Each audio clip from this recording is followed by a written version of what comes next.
What is up, everybody? Welcome back to another episode of the Vandalia Cinema Project. My name is Bobby, and I'm joined this evening by my cousin and co-host Trenon. Hey. It is a pleasure to have you all here this evening. We are going to be talking about a little movie called The Social Network. It is by a director that I'm not familiar with, but it is starring Jesse Eisenberg, the man Justin Timberlake, and... Andrew Garfield. Correct. The Spider-Man. Was that a test? It was. It was also my memory failing. I am super pumped to talk about this movie today. I think we both are. Neither Trenon or I have seen this film before prior to this. So new to the cast, baby. Yes. A fresh episode. Trying something different this episode. We're excited to see how y'all like it. Trying something a little different. Regarded as one of the best movies of the 2010s, but we will get into it. So let's hash it out.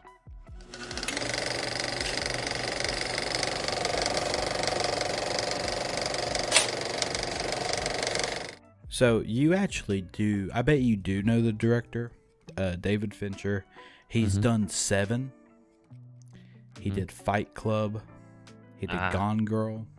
Ooh. He did The Game. And Okay. he did Zodiac.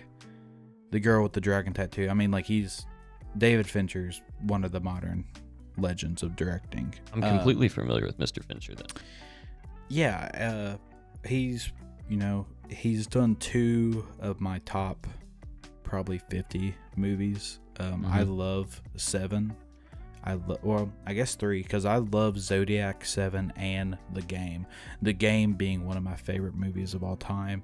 The Game's awesome. Zodiac being one of my favorite movies that I've watched, gosh, dozens of times, just because, I don't know, Netflix owned the rights on that dude for a long time. It was on Netflix for years, and I would just rewatch it.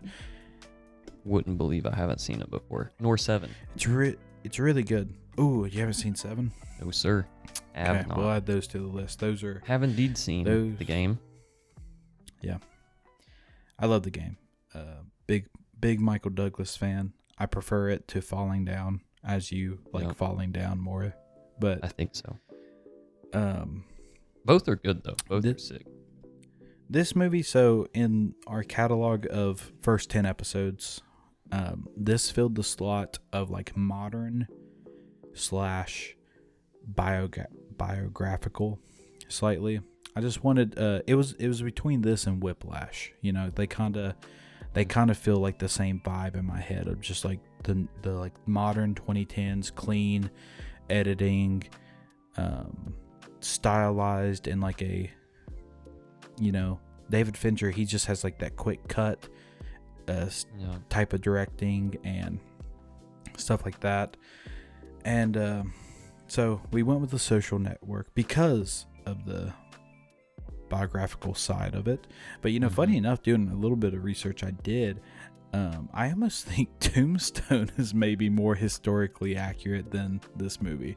Yes. This movie, I'll slam it out of the gate. Not really. But it does seem to be largely historically inaccurate. Like, as in, like, none of the characters in this movie, their real-life portrayals on any party concurs that this was actually what happened in the slightest, almost. It seems like it's not a complete dramatization. I won't go that far, but there's 3 main characters in this movie, kind of 4 parties, I would say. And from what I was reading online, all of them said that this is just not correct, which is interesting. Right. But the director also admits to, or the screenwriter director also admits to that. That was not his goal, was to make a completely historical, accurate movie. I'll get into this a little bit because I'm sure you read the same thing. He actually didn't care about Facebook. He didn't write the script at all for Facebook. Didn't really care about that. He almost thought of it in like a Romeo and Juliet kind of way. Like it was he saw like a classical tale in there, full of like class struggles and hardships, battles, betrayals, and you can really see that. And I think that's kind of the theme that this movie takes. I did not expect this movie to be like this. Oh, me neither. I think that's cool though, because like, if you just told me, hey, there's a movie about the creation of Facebook, I'd be like, lame. Big deal. You know? Yeah. Like, why Sweet. would that be a movie? That sounds like Right. a YouTube video I'd watch at 2 a.m. and then Yep. click off halfway through. You know, Yep. just something like that. Fall asleep in it. It needs to be dramatized up. And honestly, shout out Aaron Sorkin. He's the writer. He's written a many good things, and he's very noteworthy, and people really enjoy him and like him. Yeah. He turned a story that, I mean, as we'll talk about it, this is just like a movie about people talking, and there's high stakes. Yep. You're fully engaged. It looks great. The characters are super great. Very fleshed out. Beginning scene, middle scene, ending scene. There's this is like a great masterclass of non-linear storytelling in like a really simple story. It's like, Yeah.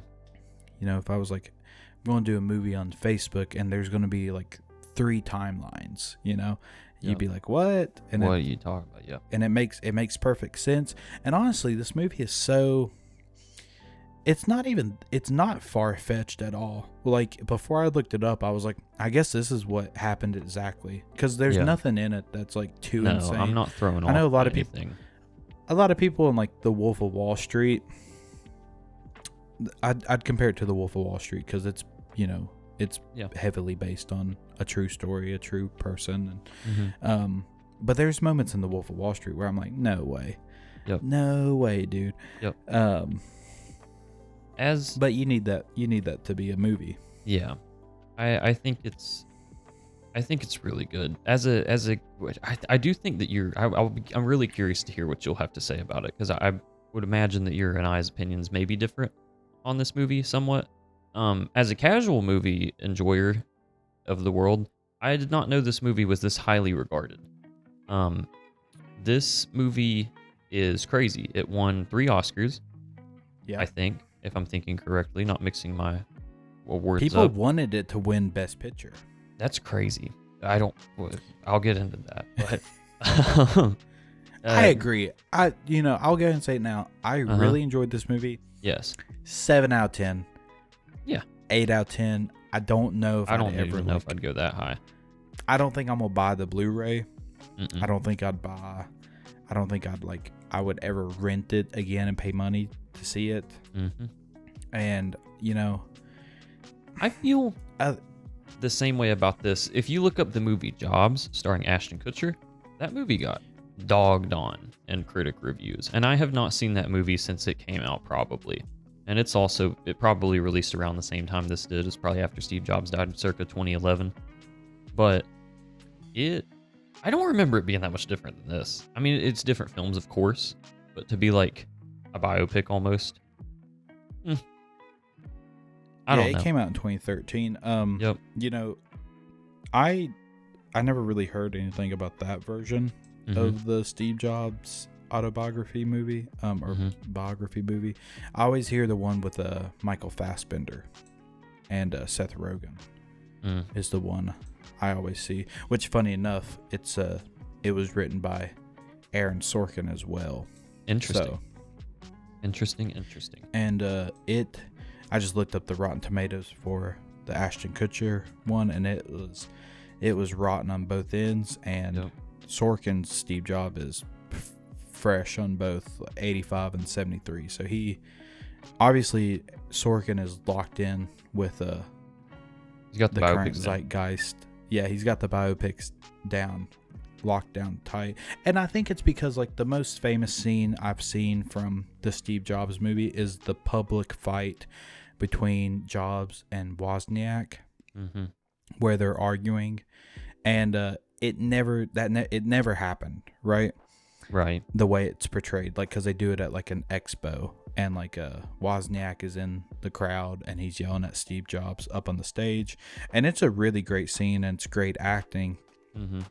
But it never happened. It maybe like bits and pieces of those arguments happened behind closed doors throughout the years. Right. And he was like, oh man, that would be such a great back and forth dialogue to have on a public stage, you know? Right. And I imagine there's moments like that for this movie. That's like, Yeah.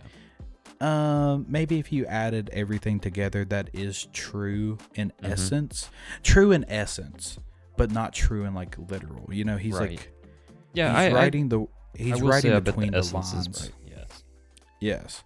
Yeah. Which is awesome. And I Yeah. think he did it. Like I said, like if you told me this is what happened, I'd go, yeah. I mean, sure, it Right. definitely could. A big Zuckerberg hit piece. Oh, it is. Did not like this dude after No. watching this movie. But it didn't like anybody at the end of this movie, which I think is a kind of a measure for a pretty interesting movie. Yeah. Just as is, it definitely isn't like glorifying anybody. If anything, Andrew Garfield's character is the sweetheart, the soft one of the movie. Yes, I liked him a lot. I liked him as well. But I wanted to say, so this movie's won 3 Oscars. It had an award for Best Soundtrack, which was interesting. Maybe Best Original Score, I think is what it was. I'll correct myself. Yes, that is what it was. Yes. Has been regarded as the best movie of the 2010s and was even reiterated so by the man Quentin Tarantino himself has said this is the best movie of the 2010s. Yes.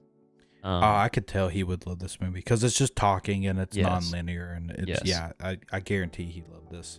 Is highly regarded for its script writing and the dialogue, as we've kind of mentioned, and it's an interesting movie. Like I said, it wasn't like I thought it would be. Has some really interesting character portrayals. I think this is a movie. Of course, it's about characters because it's a biopic, but like I said, I don't think it paints any of them in a good way at all. We start pretty much with a young Zuck. This is one of the weirdest opening scenes of any movie I've ever seen. Did you have subtitles on? I did. Useless. Thank God. Mine were useless. I do. You're right. They were useless because they were too slow for Jesse Eisenberg's. This is a scene that I probably should have went back and watched again because I do realize that this scene, it's interesting how important this scene is to the whole entire movie. That's one thing. I'll interject a little bit throughout. That's one thing that they noted about this movie and that Zuckerberg did deny himself, which is funny. The Zuck in this movie is making Facebook on some incel rage, essentially.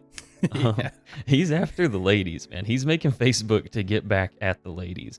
And he completely denies that, and I'm sure that isn't the case in real life. But this scene sets up the movie. Yeah, I would deny it too if this happened to me.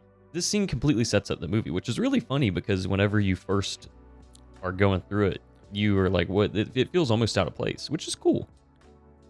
Well, welcome to Screenwriting 101 for lesson 7. In script writing, the beat sheet, right? So the first thing is the opening image, and then pages 1 through 5 is theme stated. It's called theme stated, and sometimes it's a little bit more subtle. In this movie, they actually state the theme just right in your face, and you kind of just don't even think about it. But it's just about, is Mark Zuckerberg an asshole? And it's brought up over and over and over again. Like, are you an asshole? Yeah. And that's what their conversation in the beginning is just about. It's like, you're kind of being an asshole. For quote, you're being an asshole, you know? Yep. And so I thought that was really cool. It's cool. But the scene was, I mean, it was so weird that, like, I was like, was I on my phone for the first 30 seconds? Did I miss something? Like, what's going on? Right. And they're talking so fast and past each other. I was like, dude, is my audio off? Is my Amazon Prime glitched? Where, like, my scene and audio is playing wrong. Right. But eventually, they even talk, like, I mean, they even reference it. It's like, dude, you're not even one. It feels like I'm talking to 3 people when I'm talking to you because you're so scatterbrained. Yep. The subtitles in this were completely useless. this is an extremely hard scene to keep up with. It has that classic Tistic Zuck in here. Full tist. Yes. Which I like. Because I was mad respect. I was like, Jesse Eisenberg is doing a good. Jesse Eisenberg was on fire. He was. He did a great job, and I mean, it's important he was on too. fire in this period of film, like this era. I don't want us to forget as a people and as a society. Zuck's been a little cool lately in the news. If you keep up with it a little bit, if you keep up with interviews and stuff, Mark Zuckerberg's a cool guy now. He's rebranded. I mean, he's portrayed as a cool guy. I don't know. He's a billionaire. Yeah, whatever. He's like a surfer. I ain't getting into that, but yes, he interviews well. He PRs well. He's really grown up. Mm-hmm. He was awkward for a long time. He was like this for a long time. I watched a couple of interviews of him before we started this podcast. Jesse Eisenberg did a fantastic job at acting like Mark Zuckerberg here. I mean, I guarantee he took all that to heart too, and why he rebranded so hard. Because this, Mark Zuckerberg was like my era of the elite or lizard people. He's like, this is a lizard humanoid. Like, he's not human. Yep. Because like there's, I always think of like the picture of him in court, and he's just like bug-eyed, paled, he just looks crazy. Right. And now he's like a good looking. He's got like the surfer hair. He surfs, does jujitsu, has a Asian wife that he loves. It's Priscilla Chan. I'm unsure. Yeah, but that is his wife. And so yeah, he is cool now. Like, you think he's cool. Yes. Before I forget it, fun fact: opening scene was shot 99 times. 99 takes is how many times it took to get through this first scene. It hit the 100, but this was a very demanding scene, and that's interesting. Whenever again, I'd like to rewatch it because it does flow well and awkwardly. It's got a little like iron behind it. I feel like this opener to this movie. It does. That makes sense though. Now thinking about like how important it is for the movie. Mm-hmm. Like, I mean, like it's the thesis of the film is this opening scene, and it was just cracking me up because like she's kind of talking shit to him, and then he takes so much offense to it. Yeah. He just like is like, well, you're a dumb broad, so. Yep. And again, classic like, oh, my bad, dude. I didn't think. I'm joking. Yeah, I'm kidding. Just I'm joking. Let's I didn't get know some we were food for real. Yeah. Not to break it down too much, but this movie is like you said about him. I didn't think about that, about him being an asshole or not. Whether he is an asshole or not, it's the first line, it's the last line almost. Zuckerberg is also a bully in this movie, and he's does a power it. Nerd. But he does it too because he's a nerd. But that's kind of all he has. That's his defense mechanism, almost. Yeah, like he is trying to be an asshole. He's trying too hard. As soon as he takes a little bit of offense to something, he just hits back in this movie. He's shown in the film to be extremely insecure. Yep. Which is, crazy because he's brilliant. Yeah. Is Zuck this smart in real life? I don't know. He scored a perfect 1600 on his SATs. Maybe. I didn't fact check that. I know that he was going to Harvard to be a psychologist, actually. I'm not sure how he got wrapped up in coding. Don't know if it was just the time of the internet. Did not realize Facebook was made in 2004. That's interesting. I kind of did know that, and I even we were knew a little bit that later. I knew it was. Well, it was just for colleges for so long. Right. Yes. And I knew that. And this is kind of as like a Facebook, like not even a Zuckerberg biography, but like the history of Facebook. I kind of enjoyed this movie because like and they even talk about it a couple times, like why is that any different than MySpace? And I was like, my whole life I was like, why did MySpace die? Yeah. What's different, you know? Yeah. And they kind of, I mean, I don't know how exact everything is and how the timeline is, but like I kind of understand like why Facebook was different now. Yeah. You know, it just had like the features. I love a good an idea that's old now that just seems so obvious, but like to them it was like genius. And just like the relationship status. Yeah. It's like a light bulb moment. It's like, wow, that would be that is such a good idea. But to me, who's somebody who's just always had Facebook, I'm just like, yeah, well, I mean, right. What, of course, you know, like what else would you say about yourself? Like, but I understand, like at the time, especially being college coded, it's like, ooh, does this girl got a boyfriend? Is it complicated? You know, all that's like, that is really smart. Yep, completely new. It's crazy to think you're older than I am, and I'm young, but I'm also old enough to kind of remember a time before this stuff was big. Like I would have assumed, I think I remember Facebook getting big about 2008. That's probably the first time I remember Facebook loosely. Yeah. And that was actually the time around some interviews that I was watching. They said it had like 20 something million users on it at the time, and it was projected to have over 200 million by the end of that year, I think. That's crazy. Talking about Zuck, you know, potentially being a genius, as far as Mark Zuckerberg in real life, I don't know how much you can attribute this movie and, you know, my general knowledge of him, but it is interesting to think that this is an entirely new concept. You're basically the concept of social media and social networking, I think we take it for granted now because there's just this whole entire other structure and persona of every human being on Earth that is just an invisible web out there that's laid out. And to think that we lived through and witnessed the era of people crafting this by hand and watching it grow and being weaved more and more, it's insane to think about. It's really cool. I think this movie's aged really well because of that. And this wasn't even that long ago. Yeah, I mean, like, you know, when did this movie come out? 2011, 2010? 2010. Yes, sir. 15 years old. I mean, about as modern as it could be to me, you know? Yeah. It felt like it. Well, you know, the internet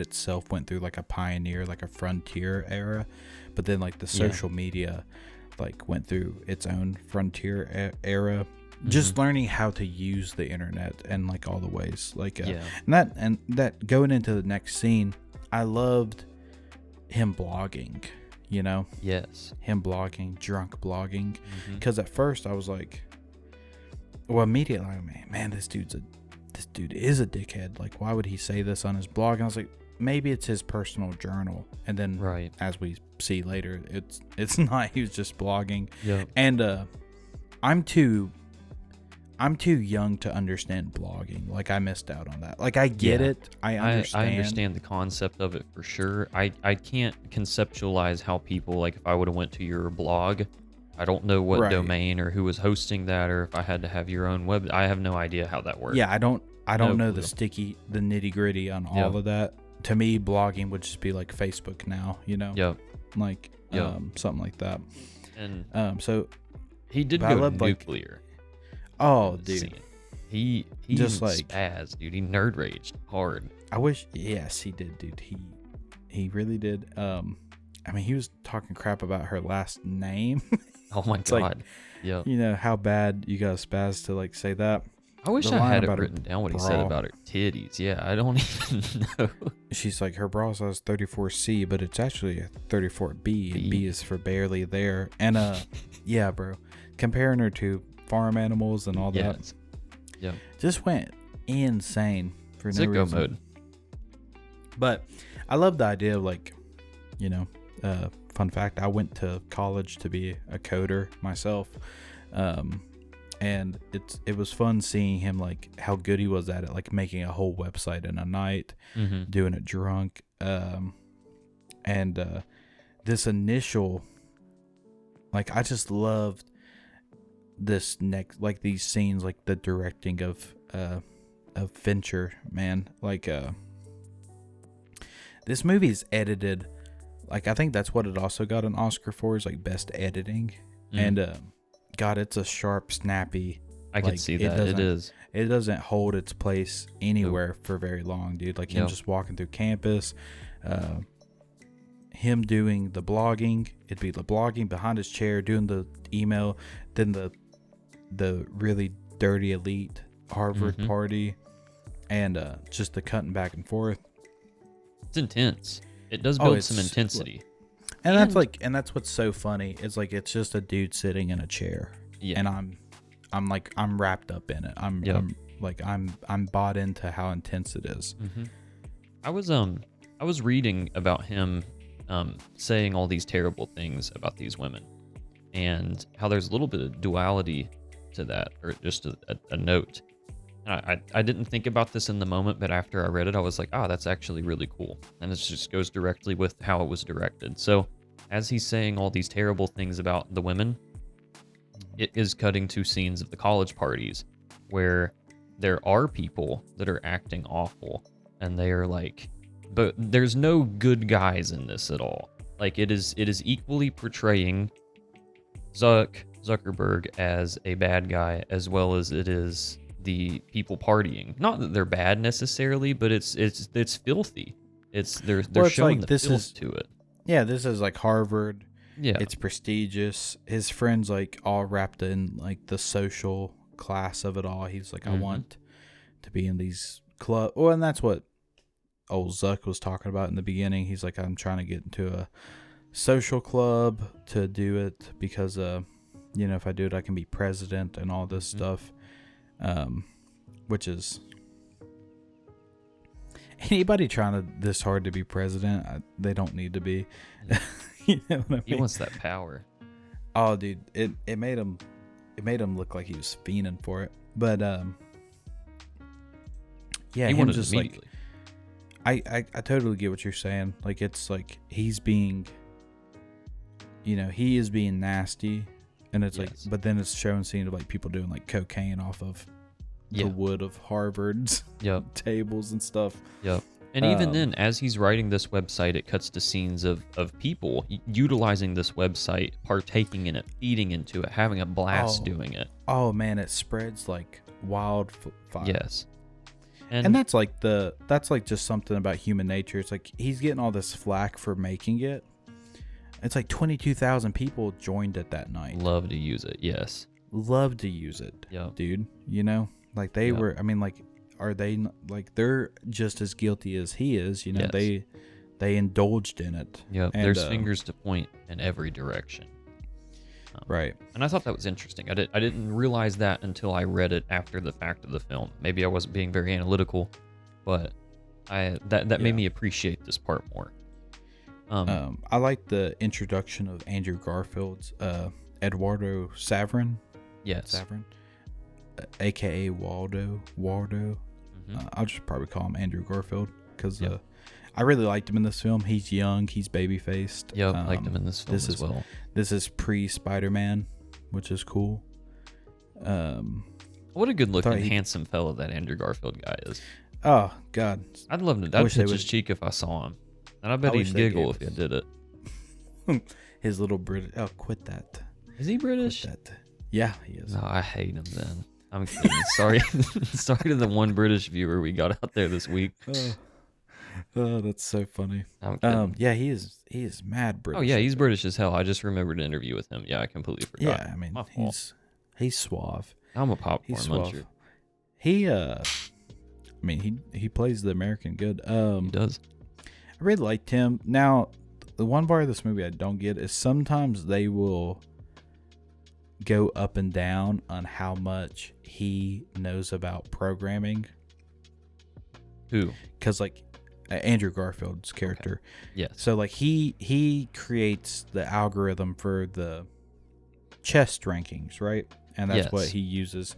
So it's like he knows algorithms and he knows about programming, right? In later scenes, Zuck will tell him something, and he's like, "You expect me to know anything about that?" And it's like, right. I thought you were also like this, but Yeah. they kind of make him more of the business guy. I was about to say, I think he might just be Math Man. He might be Math Man. And if I remember correctly, too, they mentioned a little bit. So was he the character that made 300 grand off of predicting the weather? He was. I don't think he had a I don't think meteorology so. hobby. I don't thought that know. might have been him, and that's why he was an investor. That's why he could invest in college. But it could be mistaken. I kind of wondered about that too. It kind of just seemed like he came from a rich family. Yeah. Because he's always talking about his dad, like every scene. Right. He's like, my dad's gonna be so mad at me, or my dad's gonna be so proud of me. Yep. But no, I don't think he's the friend that predicted the Gotcha. oil stock exchange or whatever. I will say, in real life, Eduardo is. I don't know. I'll touch on this later. This is more of a fun fact. Eduardo is a Brazilian. In real life, his family's from Brazil. Think they mentioned that in the movie too. Okay, I didn't know if they said that or not. That he is Brazilian, and he got whitewashed by Spider-Man in this movie. A little bit, yeah. They tanned him up a little bit. He's already British, so who knows what they're trying to do. Which I think I looked up a picture of him in real life, and it's not like he looks that like pretty much like too much different, I didn't see him. But I do like his introduction here. I forget. No, he comes to the house for this introduction. Yeah, he just comes to the room. Well, what's cool about this is it sets up who he is, and he's a cautious player. Yeah, okay. He's like, ooh, we need to shut the website down. Ooh, you're going to get in trouble. Oh, we're going to get in trouble. He's trying to pull Zuckerberg back. Right. With good intentions, but yes. Yes, he's like, don't bite off more than you can chew. He's his friend. It's worth noting. Yes, and like throughout the movie, Zuckerberg is 98% of the time just being awful to him. Yes. And this guy is like clearly being super, super nice to him. Break my heart. If you ever treated me the way Zuckerberg did, dude, it'd be over, man. Oh. It'd be. Oh, dude. I don't point my nose up at you. Oh, just like the little snide remarks constantly, Oh my God. When he said... Just the belittling. We're jumping ahead a little bit, but whenever... I think it's the first time I recall him being very mean. Whenever Andrew Garfield's very happy about getting the invite to that fraternity, and Zuck goes... Yeah, he puts himself down first. Yes, he does. Because he's downplaying himself. He's being a good guy, he doesn't, friend. Yeah, he doesn't want his friend to feel bad. Yes. And then Zuck goes, yeah, it probably was a pity. Or I think he said like a... As he's walking away. Yes. Snide. Asshole. Prick. Dude sucks I was in about this movie. Well, I was about to make a claim. I was going to say that... isn't it confirmed that Zuckerberg has Asperger's? But I don't think it is confirmed. I don't think so. Okay. I think it's just... speculation. Yeah. But I was friends with people in college that had Asperger's, and they're they don't mean to be like, if the normal person if like another person would just say a snide remark, it would be snide, but to them they don't mean harm in that way. They don't mean it that way, right? They're just kind of just it's just like a unfiltered thought, without any social nuance to it. Yep. I get what you mean. So I thought old Zuck had it, but I guess not. But so I like the introduction here too to the gang of nerds. I like this frat house that Zuck lives in. That sticks out to me.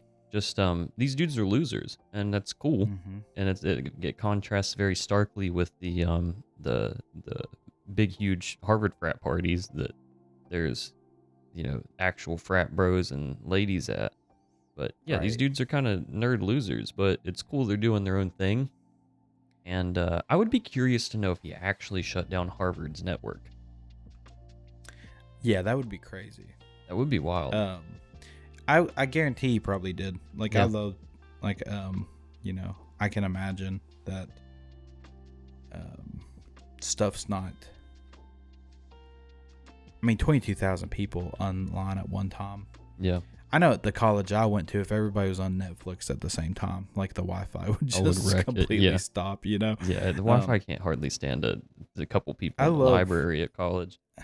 I love how college is portrayed in this movie. Oh my God, I know. I forgot I was going to say that myself, man. This is what I grew up thinking that college would be. Oh God, yes, dude. I thought every college was like this. I thought I thought everything was made out of wood, sliding the letters under the door, and maybe Ivy League. I didn't make it there. Potentially. Y'all. My bad, you know. Maybe that's what it's like in the big leagues. But yeah, I also thought college would be exactly like this. Like it's almost like I like this movie portrayal because it's almost like Hogwartsy in a way. Like it's it's cool. They make Harvard really cool, and I wouldn't even be too shocked if it was cool like this. Like the things that stuck out to me was like whenever Andrew Garfield was joining his frat and they were in front of the Harvard statue doing like getting hazed, technically how it would legally be described. Yes. And I was thinking back like whenever I was joining my fraternity, we would do similar stuff, like just like you got to know the history of the school you go to, and it's like they make fun games out of it, right? And like, so I guarantee that a lot of the aspects of this are like that, like carrying the chicken around and all that. Yeah, especially in this era, because this was like the last. this was like right before the phone camera, essentially. Yes, yeah. This was the last hurrah for all that nonsense. That is funny to think about. We get the first bit of non-linear storytelling where it just jumps to like a deposition. Yep, snaps. And I was like, whoa. What's going on? I was like, ooh, is this just for the trouble he's in for hacking the network? And it's like, no, that comes a little bit later, but this is actually another thing. Mm-hmm. I like that. So that's whenever I just stopped taking notes on it, because I was like, I can't be taking notes on people talking, jumping timelines, like it's not even what it's about. I'll break the fourth wall a little bit here, and just for audience awareness, neither of us took down notes of the real like structure or scene by scene of this movie, so we are inevitably going to miss things. Dear God, watch this movie. It's pretty good. It's really good. I think it's worth watching. I think it's definitely worth watching. You could probably die without watching it and be okay, but I think you probably should. I think you should, just for the hype around it. Yeah, and it has aged well. I know I said it earlier. This is a very well aged movie. I think it's cooler to watch it now than it probably was in 2010. I kind of felt that way too. Never seen. Only saw one spoiler for this movie the past 15 years, and it was always the ending scene, the second to ending scene, like basically the climax of the movie. So that got ruined for me. Whatever. Never seen where it's a non-linear story, I kind of knew what happened before the scene anyway. Watching it. So yeah, I only ever saw one scene from the movie, and that's because it's the most exciting scene in the movie. Them arguing. It's not a very clippable film. No. I would say, like there's not really there's not many 5-minute segments you could put on YouTube and be like best scene from The Social Network, All the movie does kind of build on itself, I think, especially with it having multiple timelines. I think that, like you said, just it would be rough aside from the last scene, not the last scene. Like this story is like a Jenga tower, and that's what's really cool about the writing of it, is that each time they jump a timeline and we see a courtroom or a deposition and like the different lawsuits, and then we cut back to like the canonical timeline that the movie is progressing through. We are knocking pieces waiting for it to fall. Right. And I think it comes together fantastically. I like by the end of the movie, I was like, nice, dude, like sick, like that was a great finale. I am glad it went this way. And then a nice little like burn off, you know, like a nice little like epilogue almost. So, you know, and I love so he does get in trouble with Harvard, and they give him academic probation, which is funny to give a genius, because it's like 6 months academic probation. Make good grades, nerd. You're already doing that. It seems like he should have probably went to jail or something. I don't know what laws are like surrounding this, but you think like hacking into anything will just get you in massive trouble. Maybe, but this might be some like Harvard fairy tale logic on my part, but maybe if somebody does something this impressive, you don't want to cage the bird, dude. You want to let it soar a little bit. That is what's funny about old Zuck portrayal in the movie, is that he won't admit fault in himself about anything. No. So they're like, dude, you're in trouble for hacking the system. He's like, you should thank me. Right. Because I showed y'all how dumb y'all are. And like, anytime they're like, what is that? He'll just double down. Yep. Every single time, he'll just double down and be like, you're an idiot. But yeah, there is a lot of Harvard fairy tale logic in this. Like whenever like the brothers and the president of Harvard, they're like, this is unbecoming. Yeah. What you're doing, you know? And I love all that. I love that mythos. We'll go ahead and get into the brothers. This is a fun fact I saw. So the Winklevoss twins, something like that. Yes. Winklevi, as Zuck calls them. They just could not find two twins to play this role, to be 6'5" and jacked. That's crazy. So yeah, they just couldn't. They couldn't find anybody to, because this is hilarious to think about. Just like two Harvard dudes on the rowing team went on to be Olympians, 6'5", 220, jacked. So they Army Hammer, now disgraced. He is canceled at the moment. Making a comeback as of 2024. Trying to make his comeback.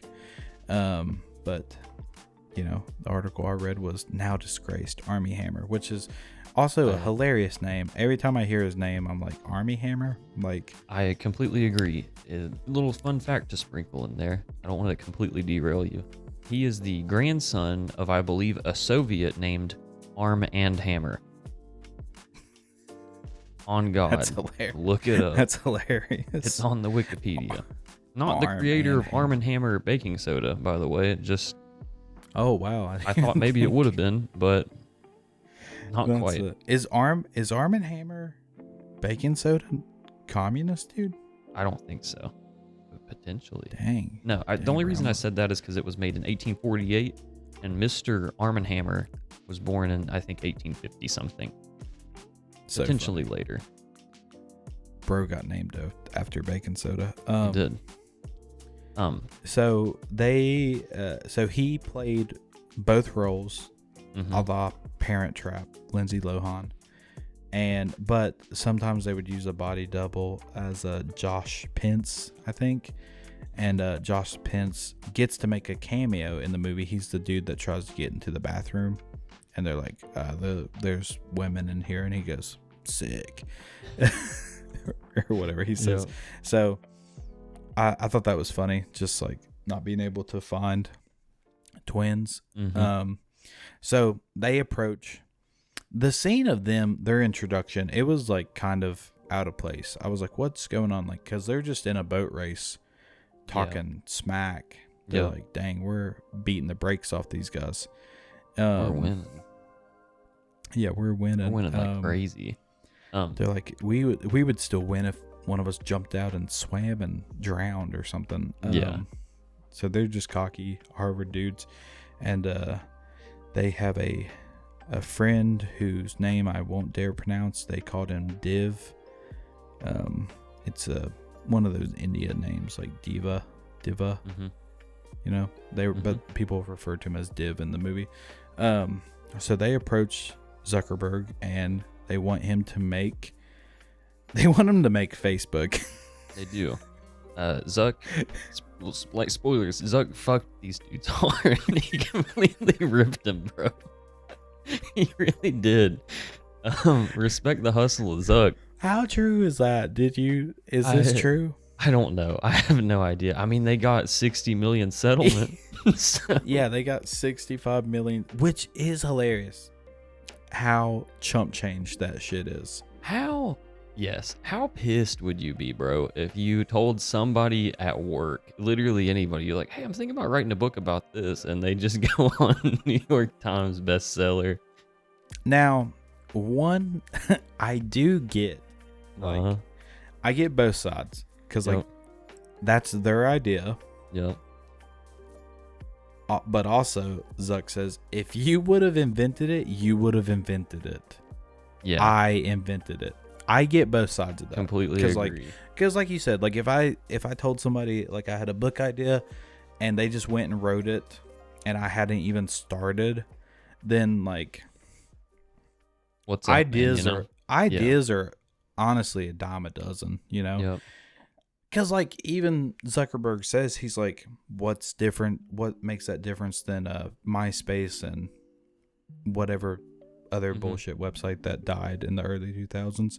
Yeah. Because it's not like their idea for it wasn't very different, and except for the exclusivity part. Right. And you know, Zuck took their idea and he ran with it, and he made it into its own thing and made it better. So I do get both sides of it. Yep. I agree. Yeah. Zuck also goes on to say too later about the chair comparison. Whenever he talks about paying him, he's like, whoever made the chair, they don't owe everybody. Everybody doesn't owe them money for every chair ever made. Right. I get it. I do get it. And I am sympathetic towards, I don't think either of these two big dummies could have made Facebook. Nor their friend. Like, right, they were paying people to do it. Yes. Yeah, they were paying people to do it, and like once again, Zuck said, I didn't use a single line of their code. Yeah. Which, you know, is fair. I feel potentially. like almost gets them off scot-free. You know. Yeah. Little small bit. I love the scene before, like leading up to this. Whenever he's in the classroom, old Zuck, and the teacher asks a question and he rushes to leave, I think that's the scene prior to him meeting the twins, and he blurts it out as soon as he leaves the room, and he's correct. I love shit like that in a movie. Oh, man. It's just like some Goodwill Hunting ass shit. Yeah, it's pretty like sick. You think I'm giving up? The answer is E=mc². Yeah. And they're like, oh. He's like, one node, two buttons. I don't remember what he said, but it was something crazy like that. One private node, one public node, 5 password encrypted nodes. It's like it's some made up bullshit, you know. Yep. I doubt whatever. It's just so movie. It's like, how do we portray this guy as smart? Well, he will know the answer to the condescending professor, and it's like, yeah, that'll do it. That'll get me. Like Goodwill Hunting. It's like, how smart is this dude? It's like, oh, he's read every single book in the library ever made. It's like, okay, yeah. To me, a dumb person, that is what a smart person is. Yeah. So yeah, I'm right there with you. I did love that. You know, another thing just showing like, why is he such an asshole? He comes to Spider-Man and he's like, you can be the CFO. It's not even like his friend was like trying to be a part of it or take, you know what I mean? Yeah. Like his friend wasn't like nagging for it or anything. Zuckerberg came to him and he was after told that him, cash. He's after that money. Well, he's not, you know, he's like, why does people need to make money? Right. I'm investing money into this. I mean, Zuck's after the money. Like, Zuck came to his buddy, dude, and was true. That was it. That was he was his cash cow at the start. True. Yeah, he needed like he needed the $1,000 for servers and then eventually more. But of course, another character flaw of Zuck, he just uses people all throughout the movie. Oh yeah. Everybody's just his pawn in this film. Everybody. Nobody's off limits to it. So meets with Spider-Man, asks for $1,000, I think, start off with. Yeah, just $1,000. Yeah, I think he offers 70-30 split at first, which he does, yeah. It's pretty fair, I suppose. Yeah, for doing nothing but giving $1,000, I'd take that deal. Sweet. You know? And then he gets to code, don't he? Yes, immediately. And it's like 42 days. They go and say it's like 42 days of him ghosting the twins and Div. And I loved how this scene is portrayed, because it's just him making their website. Yep. And just they're like, he just texted me, he can't come again. And they're just like rolling their eyes. They're like, God damn it, you know? Yep. It's so funny though. It's so funny. It's gone on for that long. They're like, hey, maybe this time he'll do it. Yeah. He gets a 42-day head start on him. He makes Facebook. It kicks ass. Yep. I like how when Div finds out about Facebook, I mean, I just don't even, I guess it is super serious. I don't know why. Like, was their goal with the website to become super rich? To make money? Because it kind of seems pretty low. They wanted like a passion project, it seems like. What were their goals in this? Were they wanting it for some notoriety, you think? Does the movie even touch on that? I don't know how many people go to Harvard. They wanted it to be specifically Harvard, right? Yes. Just only Harvard. And it was almost just like a dating website. I looked up enrollment of Harvard, by the way. Today it is 24,000 to 30,000. I was just curious. Okay, so that must be similar to that era, because they said 22,000 people with around 7,000 undergraduate students. Interesting. Okay. That is interesting. So yeah, that makes sense to me. Right. So they didn't see it. Yeah, even whenever they pitched this idea to them, I think that it's apparent Zuck, not that he was probably after the billions, I don't think he was after the money in this really at all. He was just after fame and notoriety. I think he wanted the power. He wanted to make something. He wanted to put some influence on the world. I think that was Zuck's motivation through this. I think so too. I think he wanted his girlfriend to rue the day she called him a pussy. He was still in cell raging. He wanted to prove it wrong. To just be the man. He wanted to be the man. He ain't never been the man before. He ain't going back to being broke. Yeah. His motivations are strange in this movie, because he makes the app. I don't even remember if they have like a name for it, but he makes an app that does what every music app does now, like Spotify and Apple Music, where they will see what you're listening to and then recommend other things in your music taste. He makes an app that does that. Yeah. Back in the day, just from your MP3 player. Yeah. And they were like, anybody want to buy it? And he's like, yeah, Microsoft. And he's like, oh, how much did you sell it for? He's like, I just uploaded it for free. Put it for free. Yeah. And it's like, dude. Yeah. Microsoft comes a knocking. Yeah. Why? He almost wants to be like a internet folk legend. Like Johnny Appleseed or something. I think he just wants impact on the world. He just wants raw impact. He's not after. I think that's his whole gimmick, and I think that going back to the idea that the twins had, or whoever in this case, I don't think that they saw it as much. I think that Zuck probably heard this idea, and it was like a light bulb moment to him. Yes, and it was. Yeah. Yep. But it's funny just him just coding. So much coding in this movie, just figuring out stuff. Well done, not cheesy in the slightest either, and it's even aged pretty well. No, it's cool. I thought all was pretty good. Yeah. I also I like that Facebook. He stole the name Facebook. Facebook is like, it'd be like if you made that. Yeah, I didn't either. It'd be like if you named like an app that just collected everybody's phone number, the phone book or something. It seemed like a very common thing. Like the Facebook is just like and everybody's enrollment pictures or something. Like that, what would be on their student ID. Yep. Which makes it interesting how much it ties into like the college aspect, how tied it was to college. because it seemed like every college had a Facebook. Yeah. You know, which I thought was cool. Yep, I completely agree. Trying to think of what happened next. It was them just like spazzing. Like I also looked up the plot. That was what I was trying to think of what happened next. Yeah, the brothers are mad. They've sent him now a cease and desist letter. I think we're around this part of the movie. Yes.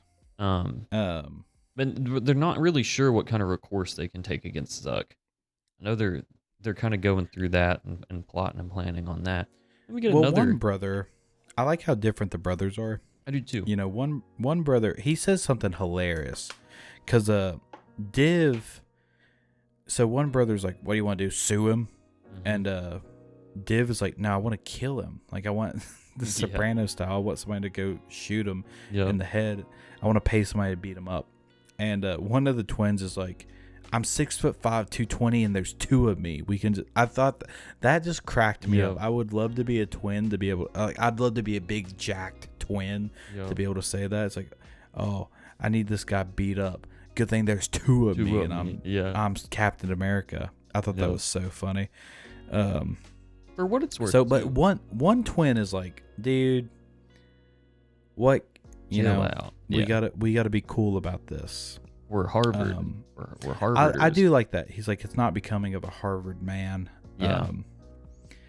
I love stuff like that. I love that old row style of thinking, and I even like later on that they try to get him on some Harvard BS, like in the student handbook. You're not allowed to steal from each other. Yeah, it's funny that they went for that. For what it's worth, I was gonna say I think around this point of the movie too. I thought Armie Hammer did a pretty good job at acting these twins out. He won Best Supporting Actor in some kind of. Did he really? Okay, so he was recognized? Not in like the Oscars, like Val Kilmer. He got like the MTV award. But like, so somebody that has a plaque or something said that he deserves some recognition. Sense. Yeah, I thought he did good. I thought Andrew Garfield did good. We haven't got to him yet, but this is Justin Timberlake's best movie. Yeah. Of the few movies he's tried to be in, I think this is I thought like he did really good. I think I completely agree. Yes. It's easy to forget this is Justin Timberlake, I think, it's awesome, actually. It is awesome. I love how his character, I think he actually gets introduced around this time because they're talking about moving to Stanford, and I don't even know what his name is now. He's playing a guy named Sean Parker. Yes, I have him as Parker in my notes. So Sean Parker, he's the creator of was it Natsu or something? It was a music website. Yes, I forget the name of it, but yes, it was the first music ripping website on the internet. Yeah, and he was famous the way that first half of the movie Mark Zuckerberg wanted to be famous. Yes, he made this app. He did it for free.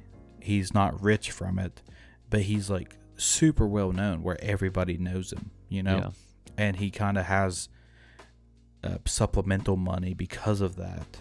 And like he has like street cred, and like people know him at bars and stuff and restaurants and all that. And his character is really funny. He has that like West Coast lifestyle. Like he's got a lot of notoriety to where he can comfortably couch surf, and everybody's like sick with it. Because I think even it's mentioned like he's like the coolest homeless person or something like that. Yeah, they do say something like that. And he's just living an awesome life. He said something. He's like, "Well, I'm doing blah blah blah," and like somebody's like, he's actually the coolest homeless person you'll ever meet. Yeah. And it's like yeah. He's super California to be like the way he portrays it. I almost thought like whenever they went and ate dinner with him, I thought that he was gonna like leave them with the bill.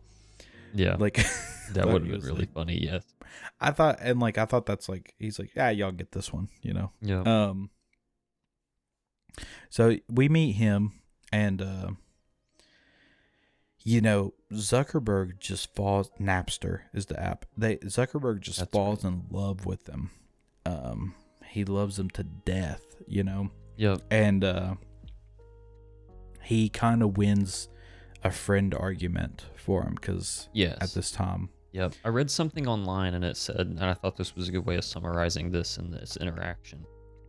If there was ever a doubt in Zuckerberg's mind of the potential success of Facebook and this company, Justin Timberlake comes in and just completely eviscerates any of that doubt, just erases it.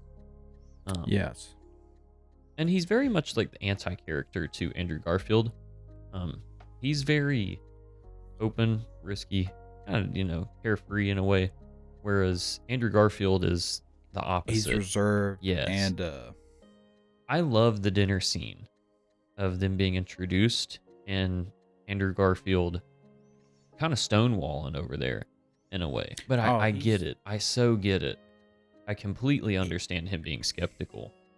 He's being a piss baby. Yes. But this guy just comes in and starts sucking Zuckerberg's dick. Right. So I would be livid, Well, he's Mr. Cool too. He is Mr. Cool. Yep. And he's like, he is talking to him like he's Mr. Cool. Mm-hmm. And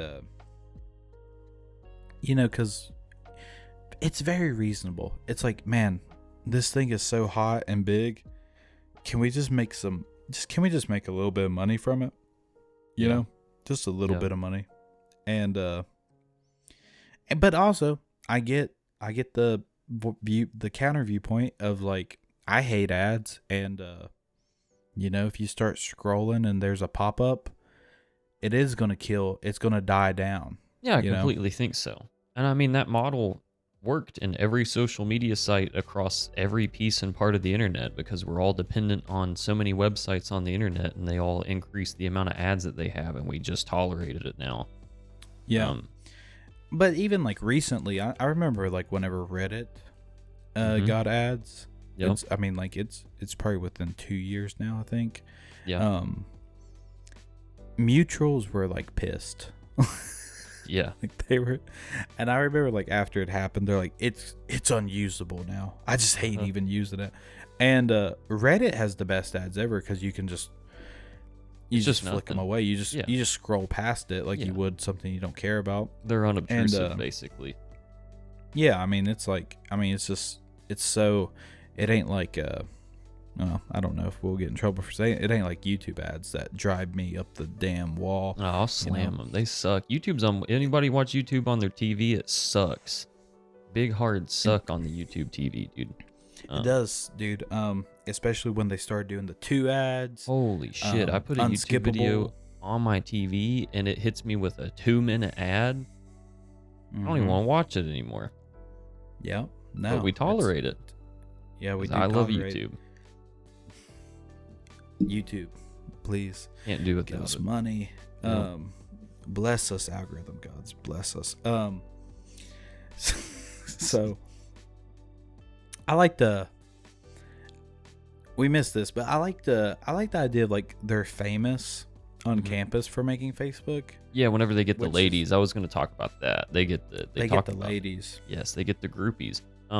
It's a very cool concept that they go from being nobody, and even Zuckerberg goes from hated, especially after he makes the I think it's face smash or something. I don't remember what the hell it was. Face smash, yeah. He's hated. He gets past the "you dick" paper in the class. Yeah. Spazzes out, breaks his little heart, dude. It does, dude. It makes him. He can't handle it. But he goes from that to this kind of like redemption arc where he is the man. And him and Spider-Man both say, "We got groupies," in a very weird brotherly bathroom sex scene. Yeah. Which is shout out Brenda Song. Yeah. Yes, dude. I was like, that's when my wife was like, "Oh, I am watching this movie." I was like, "Yeah, this got something for you." Because I knew my wife was gonna hate this movie. Yeah. After 30 minutes of people talking, I was like, "Oh, she's gonna hate it so bad." My girlfriend did not watch this movie. She looked at it occasionally, and that was all I got. This not a ladies' movie. This one. Big TikTok, Yep. big TikTok movie. I thought I thought it was fun, but Mm-hmm. I thought it was funny them leaving the Bill Gates seminar, Yes. and just some nerds are like, "Oh, Zuckerberg, You made the Facebook. yeah, Bill Gates. I swear to God, whenever he said the next Bill Gates is in this room, he was looking at you." Mm-hmm. And Zuck is like, this is like when his arrogance and like his social ineptness makes him even cooler. He was like, I doubt it. Yeah. It is funny. It's funny. Moments like that are funny too, because you think, I mean, he's portrayed as a character, and even I'm saying it, like he is after the power and stuff, and I think he is, but he's not like arrogant in a way. He is Asperger's-y almost. Very much so. Because you have moments like that where people give him like, he could get a god complex from it. He's just like, nah, not really. Just kind of moves on with it. Yeah, he doesn't really think about it like that. This is one of the more interesting scenes is after the bathroom scene with the ladies. Mm-hmm. The ladies, he sees his ex-girlfriend, and he approaches her, and I didn't know how this was going to turn out. I don't know how you felt watching this. me neither, dude. I was like, I guess I was still wanting to root for Zuckerberg, because I was like, he's the protagonist. Yeah. And I was like, man, just give him a chance. Go talk to him for a second. Maybe he'll say he's sorry or something. Yep. I was kind of just hoping for a human moment from the lizard. Yeah. I was just kind of hoping that he would. But even the way as it was progressing, she knew, and then I was starting to realize, I'm like, oh, he's not gonna say he's sorry. Mm-mm. He's gonna make it about him. Yep. Because he was like, I made Facebook, and she's like blowing it off because she knows that hurts him because she dated him. You know? And he's like starting to spaz, and her friends are starting to interject, and he leaves, and Andrew Garfield's like, that was the right thing to do, man. You told her you was sorry, because he doesn't know what the conversation. He thought it went like how he would do it as like a normal guy. It's like, hey, yeah, it is cool. You went and told her good job, you're man. Sorry and all that. Yep. Did not happen, and Zuckerberg is like, for sure, yeah, we got to go to the West Coast. Yeah. One super fun scene that just really doesn't even have anything to do with the plot. Mm-hmm. The hackathon. Yeah. I love that because it was never this fun when I did it in college, but we would do stuff like this in our little coding group on campus, and it was really fun. I bet it was. I bet it was a blast. I liked that too, and I thought that was cool.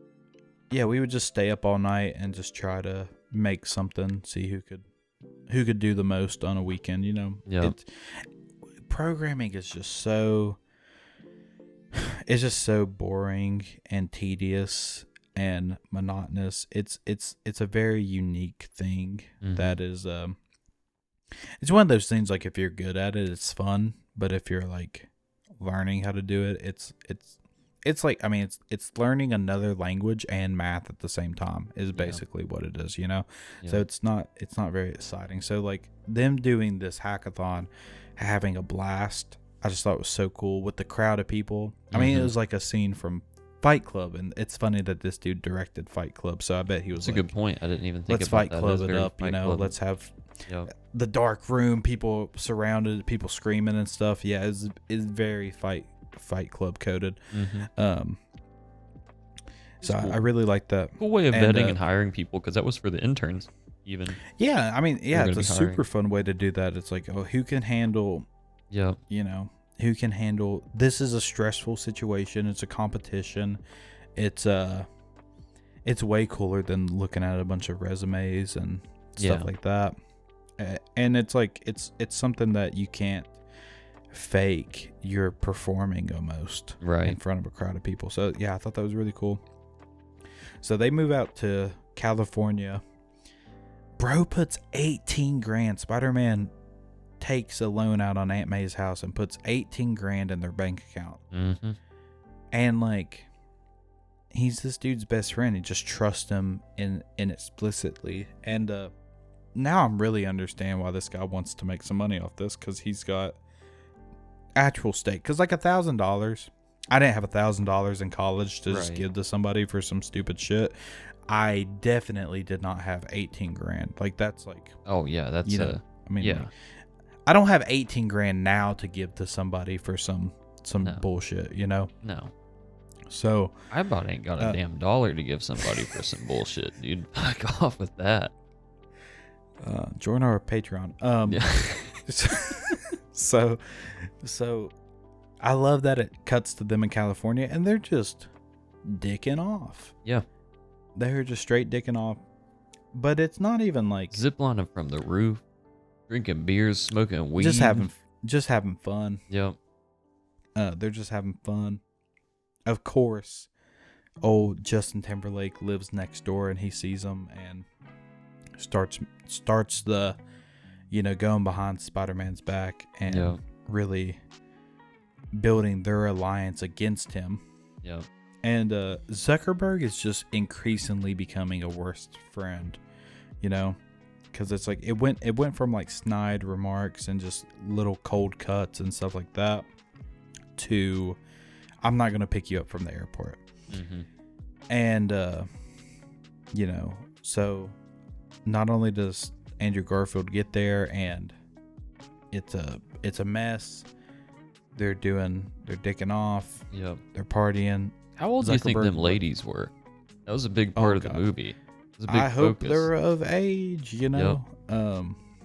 So he was like, come on, man, tell me how old them ladies are. And they just never said it. Yeah. Who knows? Who knows? Who knows? Yep. So. But yeah, he gets to the West Coast. It's going terribly. Maybe not. I mean, it still seems like there's some work getting done, but imagine giving somebody 18 grand and they're partying. They're literally having a blast.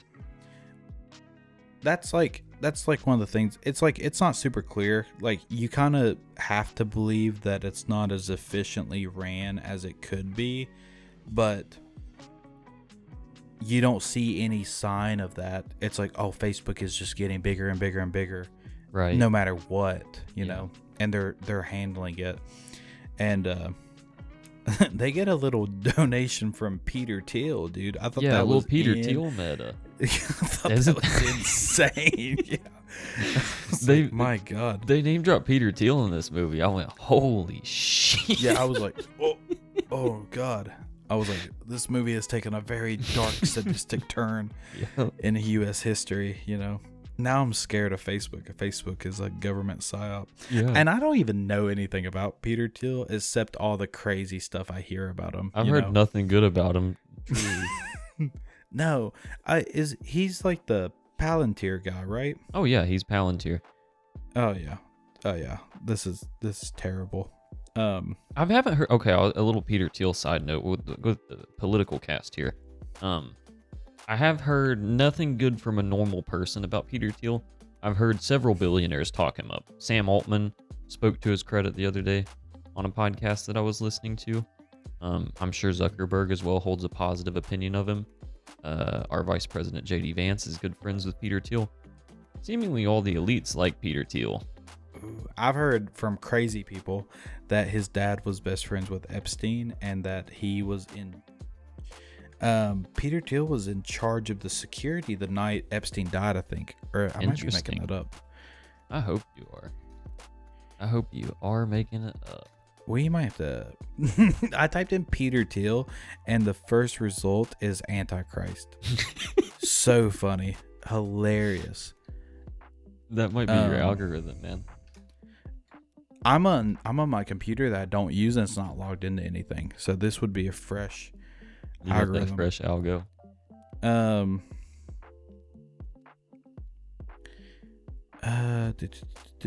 don't know. No. I was gonna say, who knows? But I'll give a book shout out on the podcast real quick. No, not now that we're getting political. I was gonna say something earlier to the tune of Hillbilly Elegy by J.D. Vance. Our Vice President, non-political book. Would highly recommend somebody out there read it. Just one person read that book. We should do that movie. I would really like that. I think that's a fantastic movie. Yeah. Would highly recommend it to everyone. That might be. Yeah. Well, we might do that movie. Yep. Because I don't know anything about the book.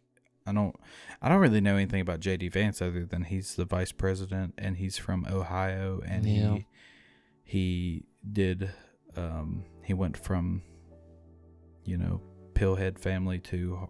Did he go to Harvard or did he go to Yale? He went to Yale. That was actually thank you, God, for saying that. That was actually exactly what I was going to note. From Hillbilly Elegy, speaking of Hogwarts, Harvard University, he went to Yale School of Law.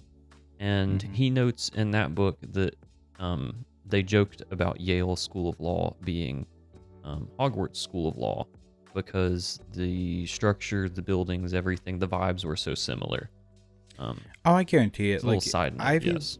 Ivy League schools seem so much more mystical than normal colleges. Like I toured UVA whenever I was in high school, and UVA, I mean, it just felt so magical. Like they had like a vault. They have like vaults underground that have like rough draft copies of the Declaration of Independence, letters from Benjamin Franklin. Of course, Thomas Jefferson founded the college himself, and there's like a statue of Thomas Jefferson. And like the senior dorms there's the statue of Thomas Jefferson behind a building that kind of looks like a state capitol, like a cylindrical building with columns, Roman columns.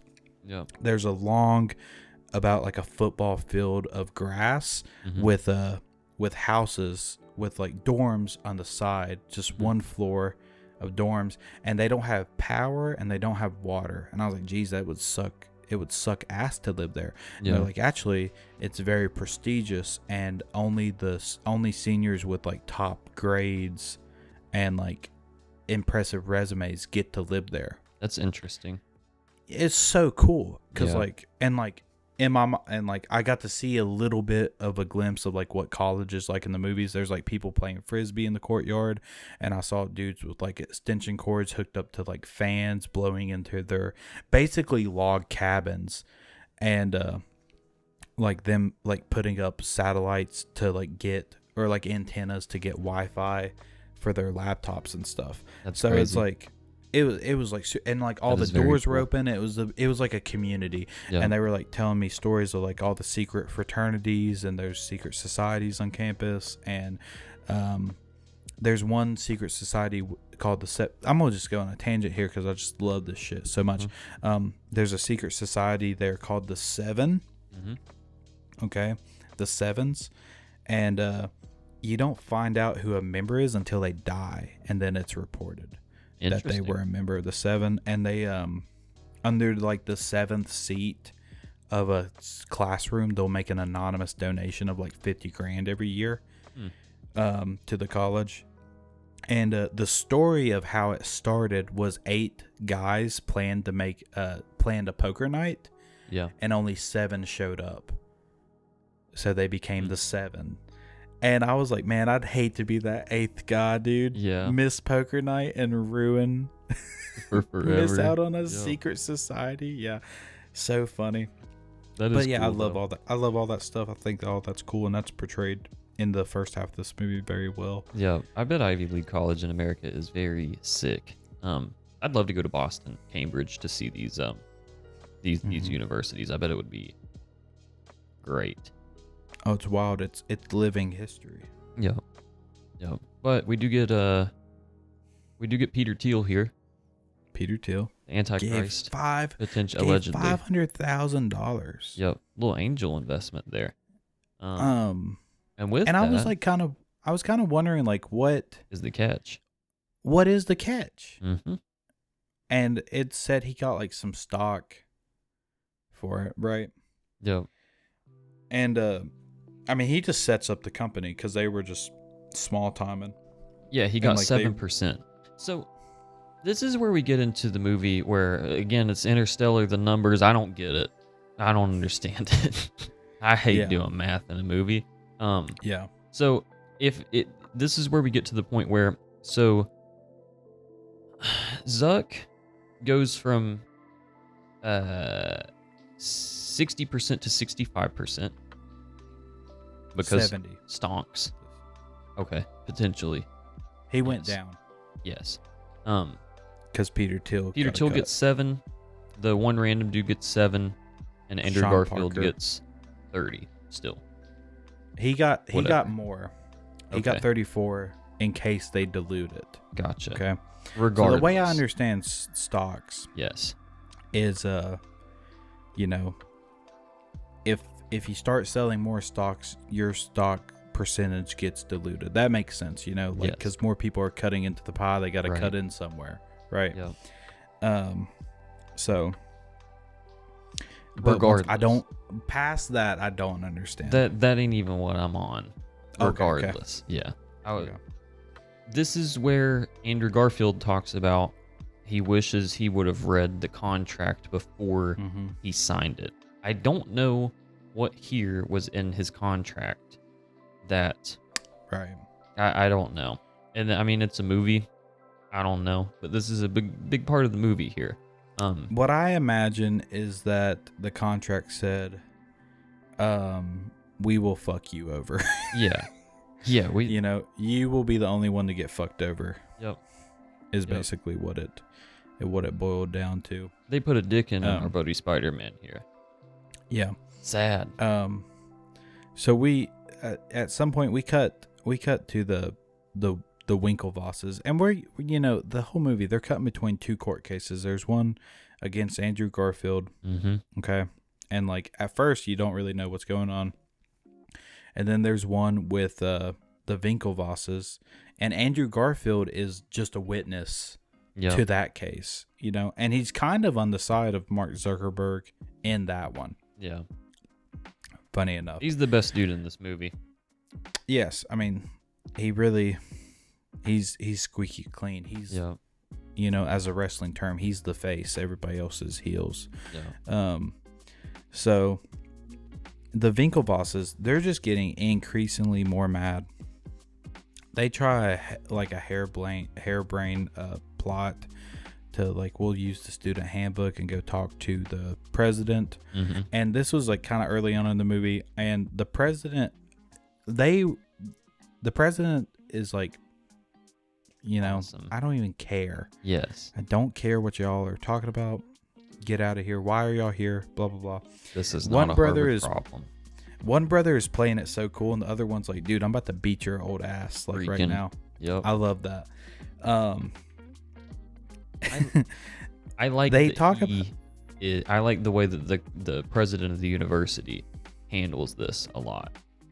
He says that this is not a Harvard problem. Suck it up. Come up with a new idea. Yes. So this is another thing I see both sides of. So what he is saying, I do get. Come up with a new idea, and he was even like, just sue him. Yeah. I don't want my hands in this. But at one point, they're like, you don't understand.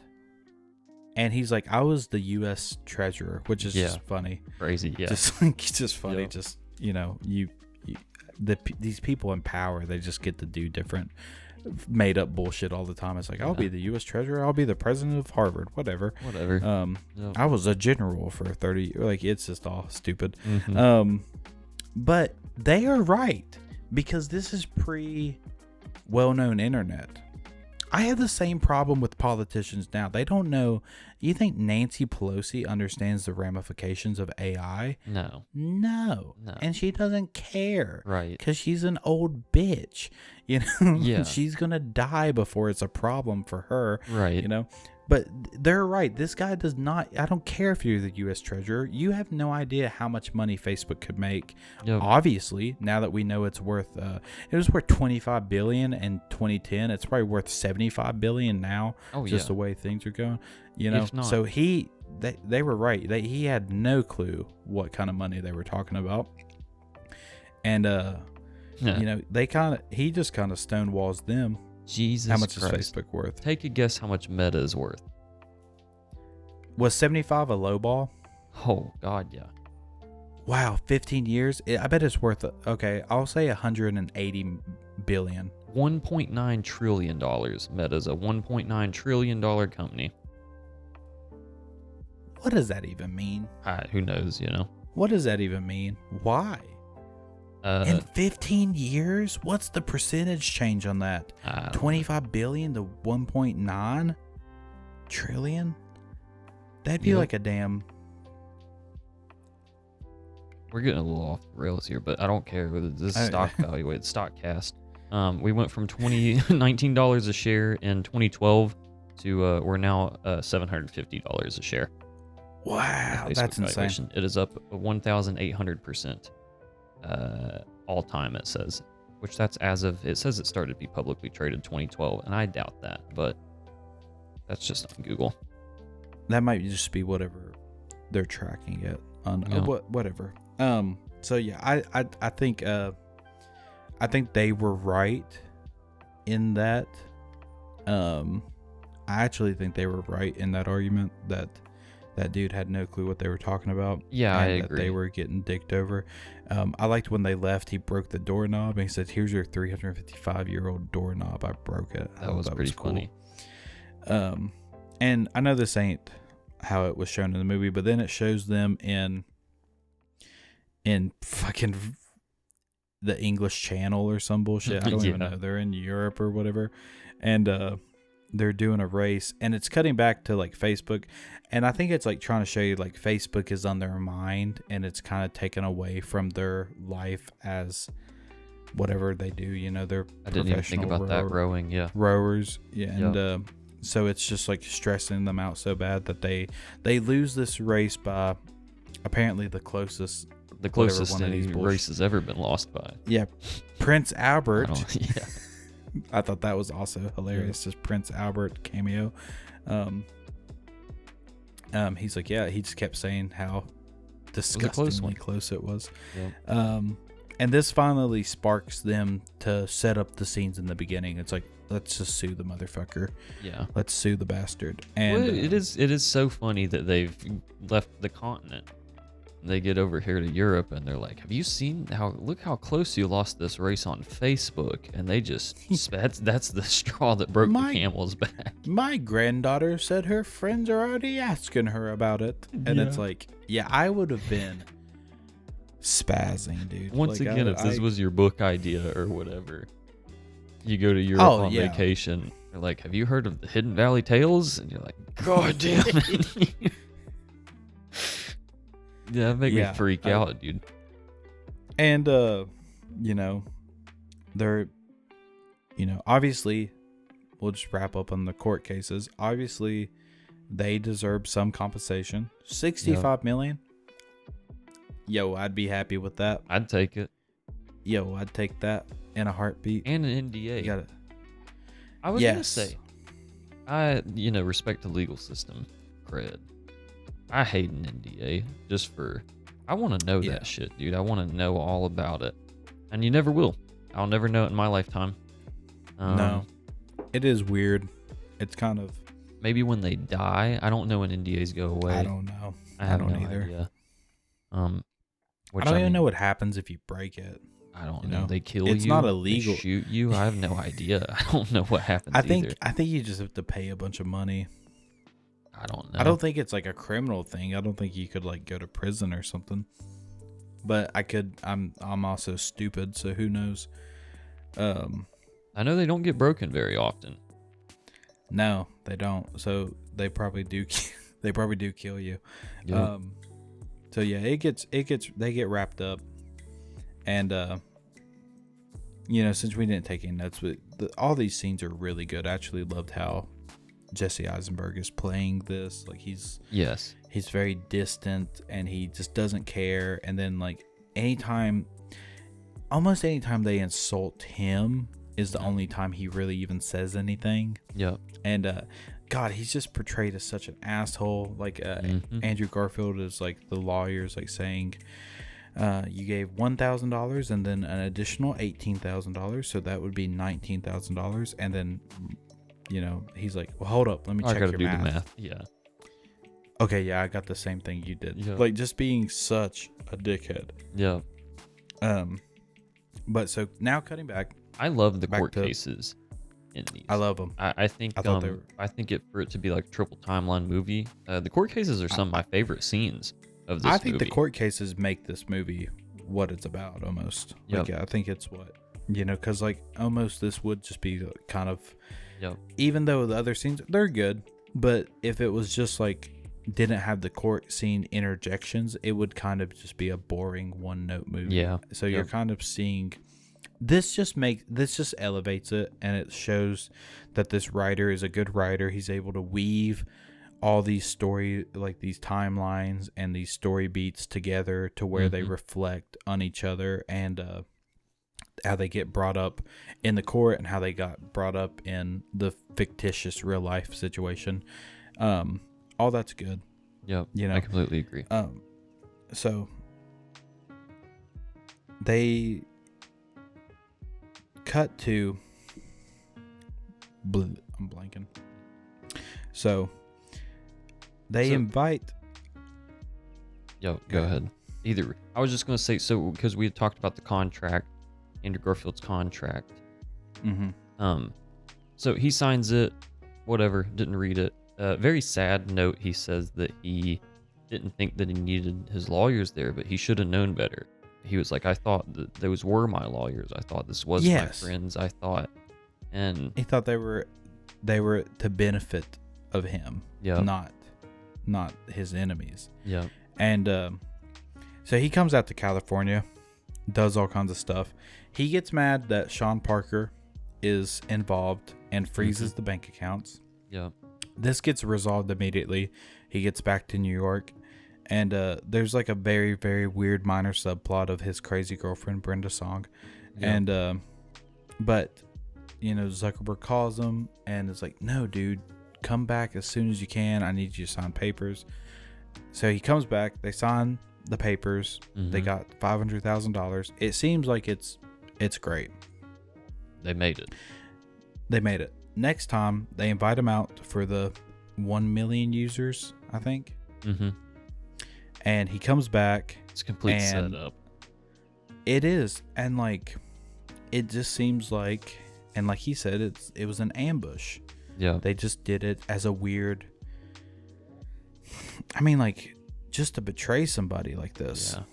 His shares of the company went to 0.3 or 0.03%. 0.03. Yeah, it's crazy. And this is the best scene of the movie, him confronting Zuckerberg. Yes. And, they have a really tense argument that probably never happened, but it makes for great film. I love Andrew. This is the scene that got spoiled for me. I've watched the scene 100 times because anytime I ever see it on TikTok, it's such a captivating scene that I always watch it because I think Andrew Garfield, he does a really great job here. But yeah, they just completely throw him under the bus and ruin the friendship is the important part of the movie. And like he says, he's like, I was your only friend and you've done this to me, Yeah. So, he leaves. They go to the 1 million user party, and Justin Timberlake is doing cocaine in a room with some 17-year-olds, I guess. Yep.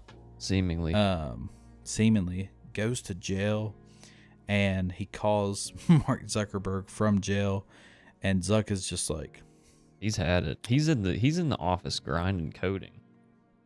Yes. Well, they say this later on. They the lawyer lady says, like, why weren't you at that party? And he's like, do you think I called the cops? And she's like, doesn't matter, I asked the question. Apparently in the script this movie, it is a little bit more, it's kind of suggesting that he did call the cops, and that he betrayed him like he betrayed Spider-Man. Makes sense. So I don't know what it's really trying to get. I don't know why I don't really understand why he. Well, is the betrayer. They go over it, did he betray him because of him getting into Phoenix? Right. Is it just because they said he was a co-founder of Facebook? Did Mark Zuckerberg plant the story of him of doing animal abuse? Because in that scene, that's like the most lively we see Mark Zuckerberg. He's just being such a dickhead about this. Like, I can't have this stuff, you know? I can't have this attached to the name. And Andrew Garfield's like, it's not even a big, like, who cares? Like, you know? There is a lot there. And there's a lot of potential issues there and conflicts of interest. There is, I agree. And the movie ends with him alone at his lawyer table. He has no friends. He asked the lawyer lady. She wanted I to forget go her out. name. She plays in The Office. I love her. She's great, but I don't know her name at the moment. He asked her if she just wants to go grab a bite to eat, and she's like, I can't. And the real impactful ending scene is that he is friendless. He has no friends, and he's on Facebook requesting sending a friend request to his ex-girlfriend from the beginning of the movie, and just was that her? Refreshing the page. Yes. Yeah. Okay. Yeah. Interesting. Yeah. Yep. For some reason, I'm an idiot. I page. thought he sent a friend request to the lawyer that had just left. My fault. That's so funny. Okay. My bad. Yo. No, yeah. Okay. I'm just hearing this for the first time. Wow. Yeah. Wow. I didn't know that. No, he sent it to well, that's to his cool. girlfriend from the beginning, and you know that took this movie up a whole point for me.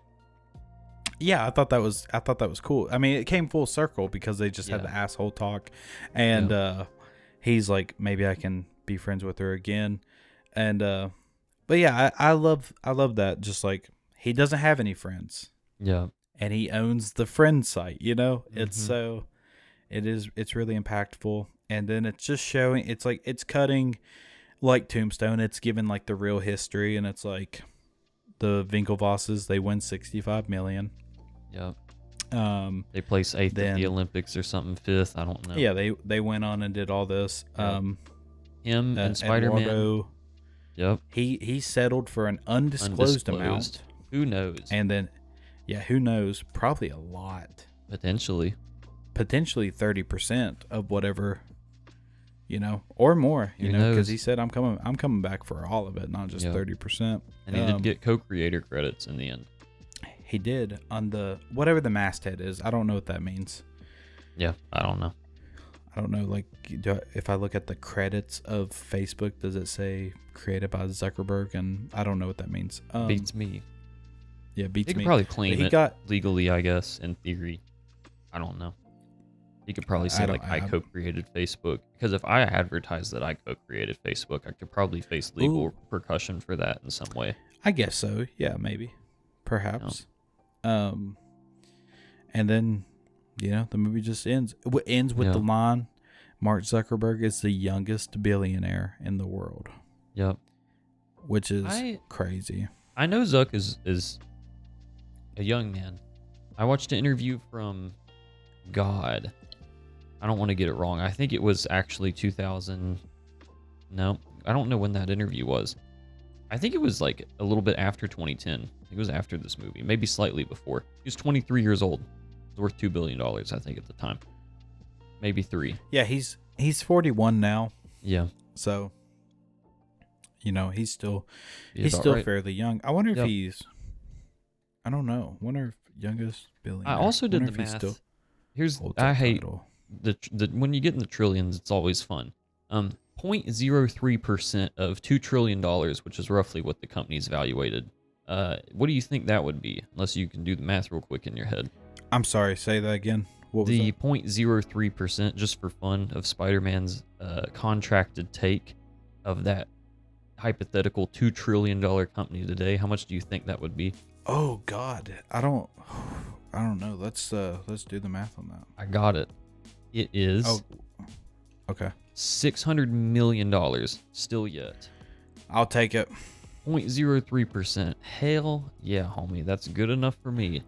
I'll take it, brother. That's fine with me. My bad, dude. My bad for getting in that fraternity. Yep. And leaving you behind, you virgin, you know. I'll sign 2 NDAs. Don't No care. joke, dude. Yeah. That is like, I always think it is funny whenever people are fighting over this large sums of money. Because it's like, man, like once you get past like $5 million. Yeah. I mean, 5 million would set me for life. Oh yeah. And I would live beyond my means until I died. Mm-hmm. You know what I mean? So it's like, what are y'all? I mean, y'all are really just, you want it that bad, you know?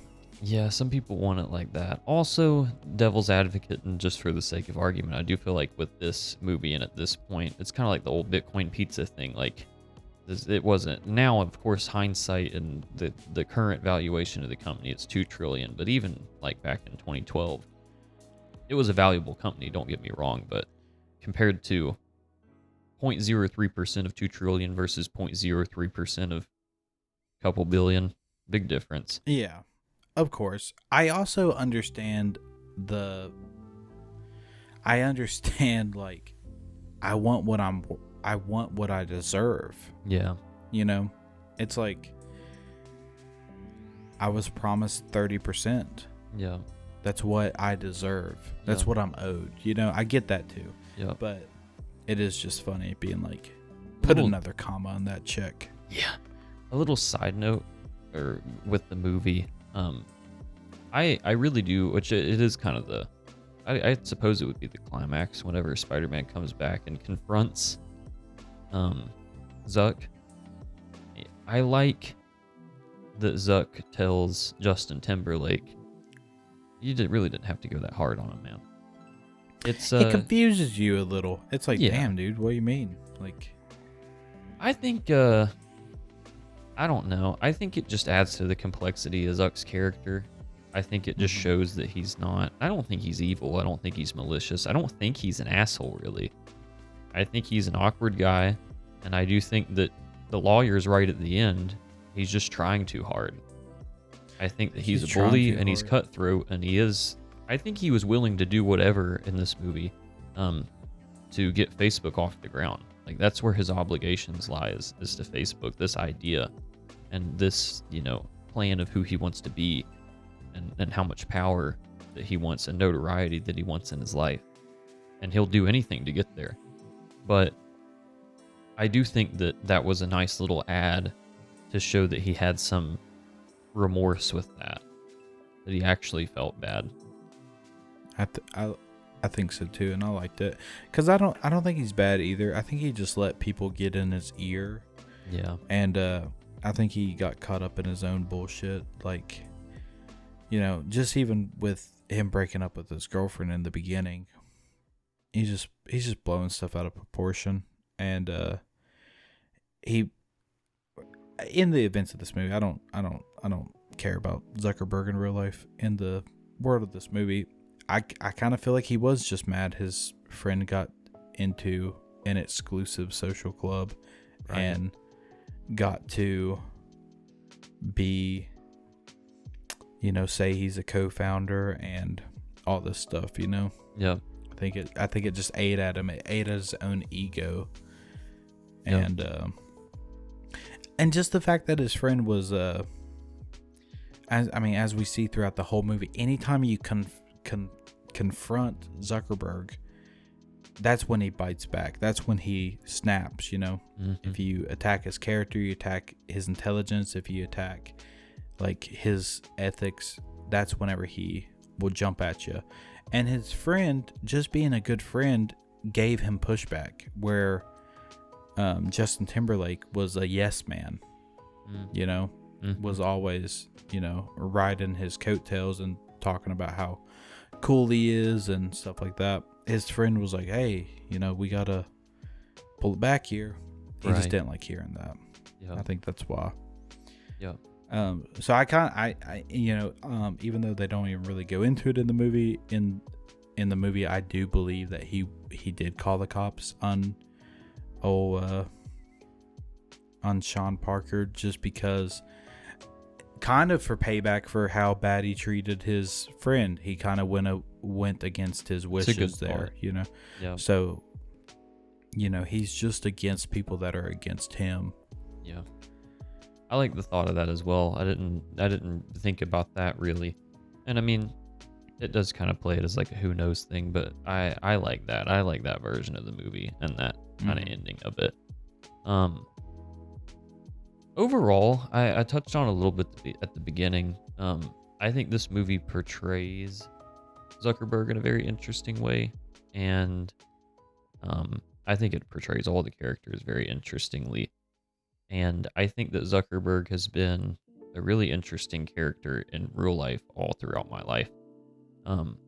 I mean, he's a young guy. He's in his 40s now. I feel like I've kind of grown up watching him be famous and like the youngest billionaire, and he was always like I don't want to say like a role model, but he was the start of like new age tech. You know, he was the young man that made it. He made it off the internet wave first, and like that was something that I remember being a preteen or like a kid and being like, wow, maybe I could do that. Which, I mean, of course not, but you know, it was like I remember feeling like that at a little bit of my life, and you watched him grow from you know, this awkward guy who could barely speak on camera and, you know, was very cold to someone now who was seemingly pretty cool. Deeply, I can't speak to his character at all. I think that, you know, his company's probably up to some shady things. And back to the political cast, I don't entirely agree with all the censorship of social media, and I think he's a turncoat recently on that issue as well, and has completely threw his hands up and went, I mean, you know, he was like, we went a little far, and I think he just kind of swept it under the rug. There's a lot of things I think in person you can have quips with, as you could about any person, any billionaire especially too. There's always some shady stuff going on, but interesting guy, interesting fella. I think I get interested in the tech gurus anyway. I think it just fascinates me as a person. Maybe that's just a me thing, and especially anybody with money like that, any young CEO, entrepreneur, investor like that. But I think this movie's an interesting portrayal of him. It's crazy that it came out when it did, of him being so young. He even said himself that he hates that there was a movie like this that came out before he died. And this came out, of course, well before he's died. This came out in his prime. It's really funny to think 2010 Facebook had been, I mean, if it was popping in 2004, it probably didn't really get started until like 2008 to the public. 2009, I mean, we had a full movie about it in 2010. It is crazy to think about. That is kind of quick now that you're putting it like that. Yeah. That's a quick turnaround. It's really wild. That's actually insane. Yeah. That's like and it is extremely disrespectful. Even being like, I know it's not real. It's like, he's an asshole. Yeah. You know, that is like, that actually is crazy. It's very funny. Zuck has said potentially damning, you know, like especially how like notable this movie is and how beloved it was. I mean, obviously it didn't seem like it stopped him a single tiny bit, but I mean, imagine like if you were like 6 years in your political career and like 2 years of being like a notable politician, and they came out with the Bobby is a huge dickhead movie. Yeah. You know, 3 Oscars from it, and you're like, fuck, man, fuck. God dang it. And I was going to be president. I can't imagine how that, you know, shaped him and, you know, kind of changed his growth as a person. Maybe it's what he needed, though. Maybe he needed to get knocked down a few pegs and maybe take a look at himself. I mean, I can't think right now. I mean, like we're doing the podcast, and I'm 24. God, imagine if I just got we hit Mr. Beast numbers tomorrow. It's like, I don't know what I would do. You know, I'm sure it would. It's almost like a blessing and a curse in a way. I feel like that he Oh gosh, yeah. he Like, it did would this be. so young and had all this responsibility thrust on him. And Mhm. all the shit that, I mean, not to be a Zuck sympathizer now, because I just dogged on the guy, but like all of the trials and videos of even Facebook and Meta through the censorship thing and them standing in front of Congress, and that's selling people's data as well. But him having to explain to these old ass senators how Facebook works, these Who congressmen, don't get it? they have no Who idea how don't? the internet even operates. Um, Mhm. what a huge amount of responsibility to be thrust on somebody from the age of 21, 20, even younger. It is crazy to think about. Um, very interesting. Zuck has said, I was gonna say, he said that the most realistic, or the only realistic part of this movie was the way that he dresses. I I like thought that that. was funny. I like Um, that. Yeah. He said it really wasn't about the drama. He wasn't like a big party or anything. He just spent a lot of time alone coding, building his stuff. And I I can imagine tell. that's probably exactly right. I bet there was some like shady underhand dealings, but I mean, the dude was a grinder. He had to grind to get it to where it is now, because I'm sure that Well, not that many people believed in early on. that's actually one thing I really I do. That's like because I don't care about any billionaire at all. Like Yeah. I don't. We entered like a weird era where everybody was like, billionaires. They're the total dick and the balls. You know, they're so awesome. Right. And I've never. I almost got there with like Elon Musk just because I liked the idea of like Tesla at first. I just thought Right. that was cool. And SpaceX, awesome. You Yeah. know. And then like, but the one thing I like about Zuckerberg that has stayed true opposed to every other billionaire is it looks like he was the man. Cause Yeah. like Elon Musk, he's coming from money, and then he's just like, he's not a rocket scientist. You know, he's not out here designing the rockets himself. Right. He just knows how to hire the people that know how to do it. You know what I mean? Yeah. He's just putting money behind ideas, and maybe they might not even be fully his ideas. And like Bezos bookstore, and then just sell people cheap shit. Yeah. You know, where's the impressive factor in that? Where Right. like Zuckerberg was a kid who made a website, Yeah. and then that's why he's rich. You know. Yeah. And like he was the one that did it. And like Steve, I'll talk a little shit on Steve Jobs. You know, Steve Jobs had Wozniak behind him, and actual coders and people that were designing the stuff. And Steve Jobs got to prance around and act like he was the creator.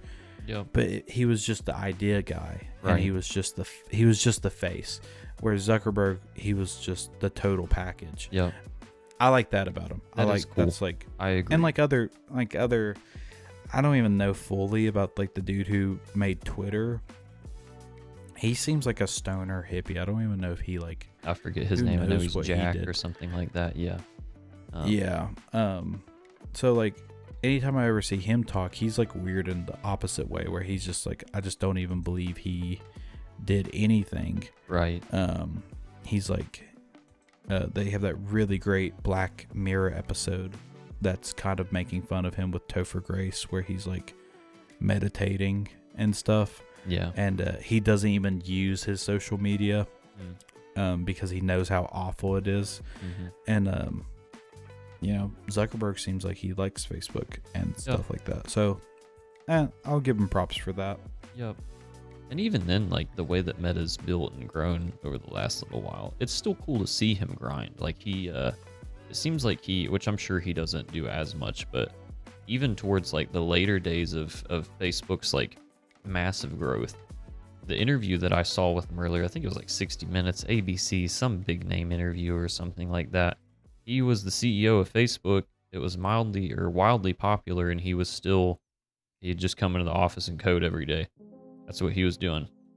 He had other people. He was a board member. He was a chairman, whatever, but he was working on this website. He knew what he wanted from it. Yeah, I think I just pulled up Jack Dorsey, the dude who yes, that's his name. Yep. who did Twitter, it talked about how he lost position as CEO because he would leave work early to do yoga. Yeah. And fashion design. And like, so he's like, right. He's not even really in it. Like Zuckerberg's like a nerd and he was actually grinding. So yeah, shout out to him for that aspect. Yeah. I think we all make fun of him for it, but even like, even Zuck's vision, I think on the metaverse, look, I'm just speculating here going off of what I've heard, but I assume that's his vision and that's his goal is the metaverse. Interesting, kind of. It's not that far-fetched whenever you think like he created basically the whole web of social media. Right. The metaverse is the next evolution of that, and that's what he's passionate on. I kind of touched on it too. I do think it's just cool where you talked about Bezos, the other billionaires, etc. Not only was he the youngest billionaire, he's one of the most. He's kind of like a different version of the American dream in a way. Old Zuck. Because, of course he's phenomenally smart. He probably did come from money, I assume. He went to Harvard anyway.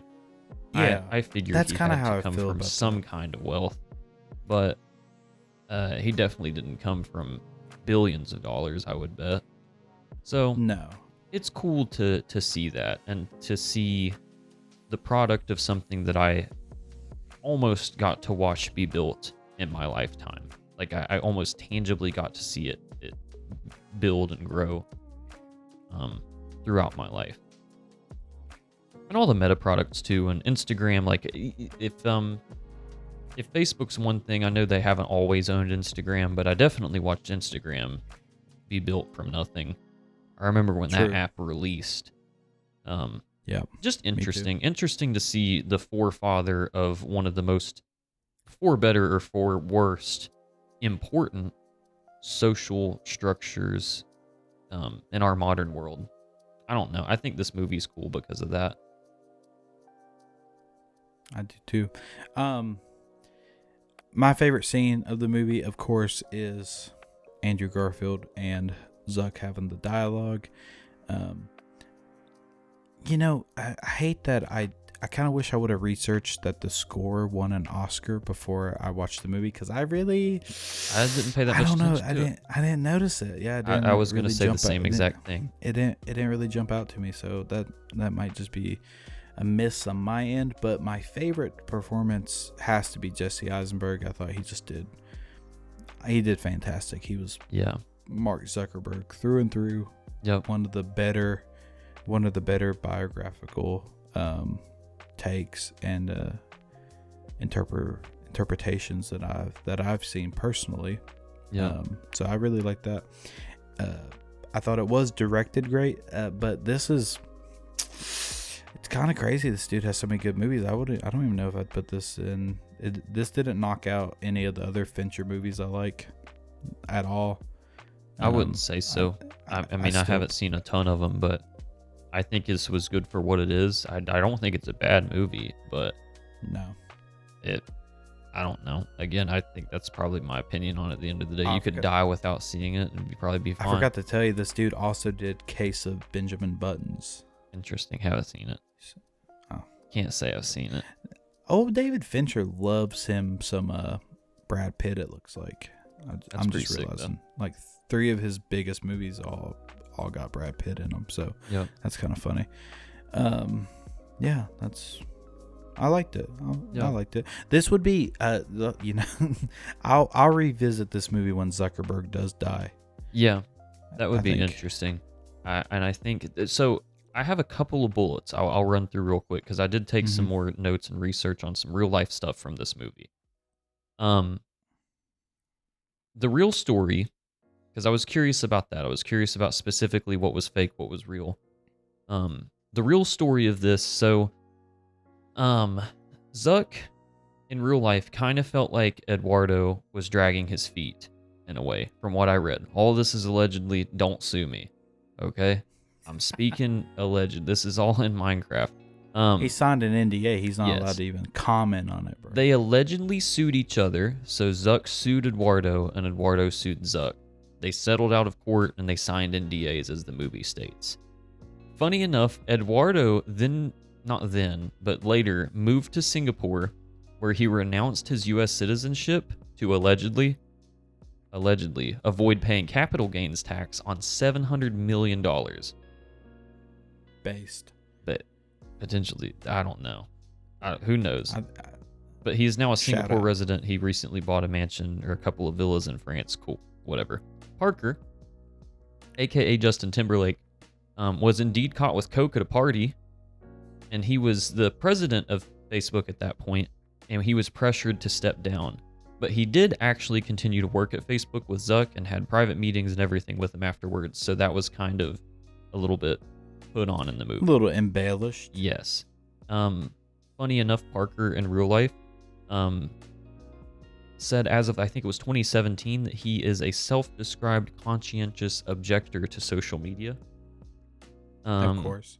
Which is funny. And he was also a semi-early investor into Spotify, which is funny because he did.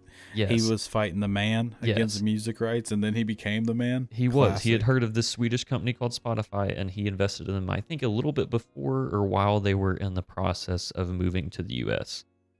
So he's rich as hell because of that, too. Yes. All these dudes are billionaires. Every single one of them. They got billions off of this. Or they've just made other investments throughout time, whatever. Right. So we've already talked about how good this movie has been regarded as the best movie of the 2010s, etc. The screenplay is the third best of the 21st century per the Writers Guild of America. I could see that. Yep. As of June 2025, there was a part 2 that was announced of this movie. Okay, I'm interested. I did not know if you knew that. I thought that was very intriguing. It is not finalized yet, and I hope that is something that we will see over time. But the screenwriter, I'm going to butcher this, but this is vaguely correct. The screenwriter said that he would not write it unless the producer would produce it. So they've seemingly got the gang back together. They've agreed to it tentatively, and they are working on it. They have talked about recasting Zuck, but Jesse Eisenberg did say that he would like to do it if he can. We'll see about it for the future. Dang. Okay, that's cool. I'm very interested in that. Yeah. This movie did get called. Okay, go ahead. Sorry.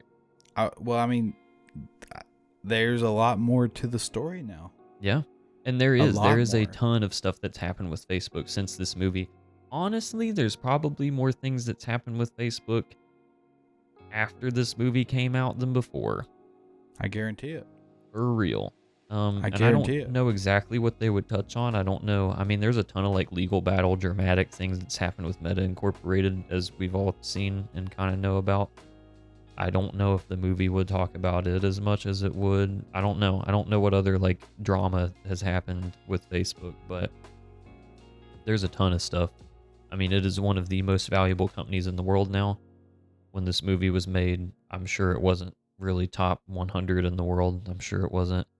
It's probably hit the S&P 500, but I think it would be interesting to see another film. And one last little note, because we both like this movie. This movie did get called the Citizen Kane of the Internet Age by Esquire magazine. Interesting. And that's cool too, the way it ends. Of him kind of, I have terrible movie memory, but of him being alone, basically. Yeah, it's somber. Yes, it is a very somber movie. My favorites from this film is, I'm trying to think of what sticks out. I love the scene of him and Spider-Man, of course, of their fight at the end, and Spider-Man breaking the laptop. That's pretty sick. Yeah. There was a little song I heard in some kind of trailer, or we were talking about the score, and I heard it after I watched the movie, and I went, "Oh, that was kind of pretty." I don't know if that was the score that I heard. In the opening scene when he's running, I think that may be it. To do the blog, there's like a, it's almost like whimsical. It's like a little keyboard beat. It's a little whimsical. It's a little haunting at the same time. Yeah. It's like it's almost offbeat. It sounds like it's like da Yeah, it's a. Yeah, that's the only time I did. Well, they got me because I did take note of that. I did remember that, and I did think about it during the movie. But after that, I was kind of too caught up in the performances. Yeah, I think we kind of hit on it before, but for my favorite scene, the scenes just stack on this movie so well. No scene really lingers too long. I don't really even know if I have a favorite scene. Whole movie's pretty good. I wouldn't say anything crazy. My favorite character, Eisenberg acted his ass off. I really like it. Justin Timberlake did a fantastic job too. I really enjoyed him in this movie, and I seemingly like everything Andrew Garfield acts in. I would say it's probably a tie between all three. There's no character that's everybody kind of sucks a little bit. Andrew Garfield probably is like the good guy of the movie. But I mean, of course, this is definitely Zuckerberg's movie, and he is both. He's an anti-hero almost. He sucks bad, but he's also got a little bit of redeeming qualities to him, and you want to see him win, I suppose. So overall, I would probably give this movie. I think you gave it a 8 out of 10 earlier. I'd probably say a 6 or a 7. It's it's good. It's definitely worth watching, and that's like a hard rating. Like if 5's a truly movie, this is better than And this is one of those. This is a casual 3 out of 10. Yeah, and critically 9 out of 10. Yeah. So you give it the great. You give it the really benefited average of like a 7 to 8 out of 10. You know. Yeah, I agree with like, that. I mean, like. This ain't a movie. It's like, oh, dude, you gotta check out. No, you gotta watch The Social Network. Let's.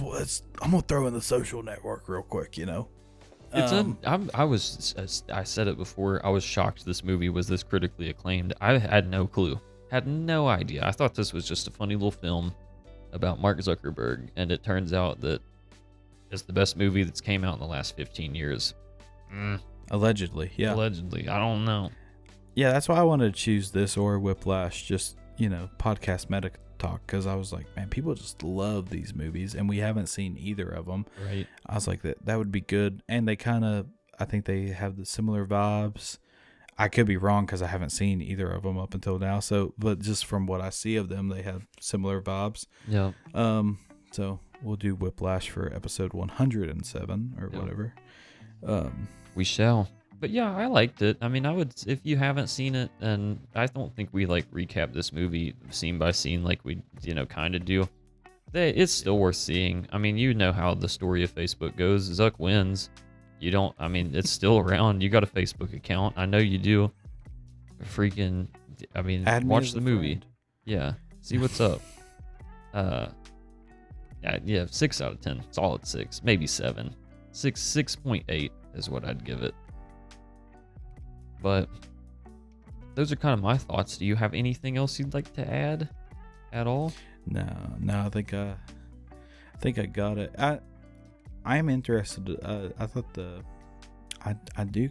Now I'm kind of craving the sequel, man. I would be curious to see what kind of sauce the sequel has on it. I would hate if they didn't have Eisenberg in it, just because I liked him so much playing Zuck.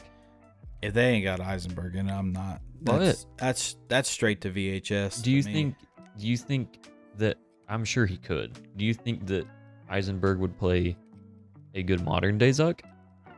Oh yeah, dude. Okay. Eisenberg, great actor. He can do anything, I think. I ain't hating on him by saying that, but modern Zuck is different. Funny enough, Eisenberg is also 41, so they are the exact same age. Very funny. I think he could even do the transition. I think we could see it on film, him like try to become cool. Right. I mean, like it seems like he's almost made for this role. Like he was born to do some Zuck stuff. That reminds me with castings. I've got one last fun fact I'll sprinkle in here. So, and you may not know this, Andrew Garfield originally applied, I don't know how wanted to be casted for the role of Zuckerberg. Funny enough. I could see that, yeah. And the screenwriter, director, whoever makes that call, they thought he was too nice. Yeah, and they too felt sweet, that he would be a better role as Eduardo. for the film. I think they were right. Yep, I completely agree. Andrew, this was a complaint people had with his Spider-Man. Andrew Garfield is too hot and too cool to be playing Mark Zuckerberg. People thought he was too hot and too cool to be Peter Parker. So there's no way. You think he suffers from that Henry Cavill issue? I don't know. I never watched Henry Cavill's Superman. But yeah, a little bit. Like I don't know. No, it's almost the opposite. People love Henry Cavill Superman, dude. Okay. They think he's made for that. Right. Andrew Garfield, he was just, Peter Parker's. We're really off topic here. This is the post cast. But Peter Parker is supposed to be such a dork, and they got Andrew Garfield just hot. That's fair. He's skateboarding charming. The class. Yeah. He's got beautiful hair. Yeah. And like, you kind of, in no point in the movie of The Amazing Spider-Man, I'm like, ain't no way Peter Parker's gonna get with Emma Stone. It's like, of course, dude. They're the two hottest people in the movie. 6'3", it's charming. Yeah, he could not have done Zuck, I don't think. No, I don't think it was so at all. Not like Eisenberg. Mm-hmm. No, but I don't know of anybody that could have done it. Mm-mm. It did well. It really did. But that's all I got. You got anything? I got too. Sweet. You want to hit the outro, or you want me to? I'll hit the outro. Okay, sweet. Once again, thank you. Thank everybody for watching this and sticking with us and seeing what we thought about The Social Network. If you haven't seen it, go see it. Go recommend it to somebody. Leave a comment. Tell us what you thought about it. Tell us if we missed anything, got anything wrong. Next week, I think we're going to be doing something a little bit more surreal. So we're getting away from the modern realism. We're going to do something maybe a little wacky, zany. So we're getting freaky next week. Stay tuned for that. Amen. So, everybody, y'all have a great night. Thank you, everybody.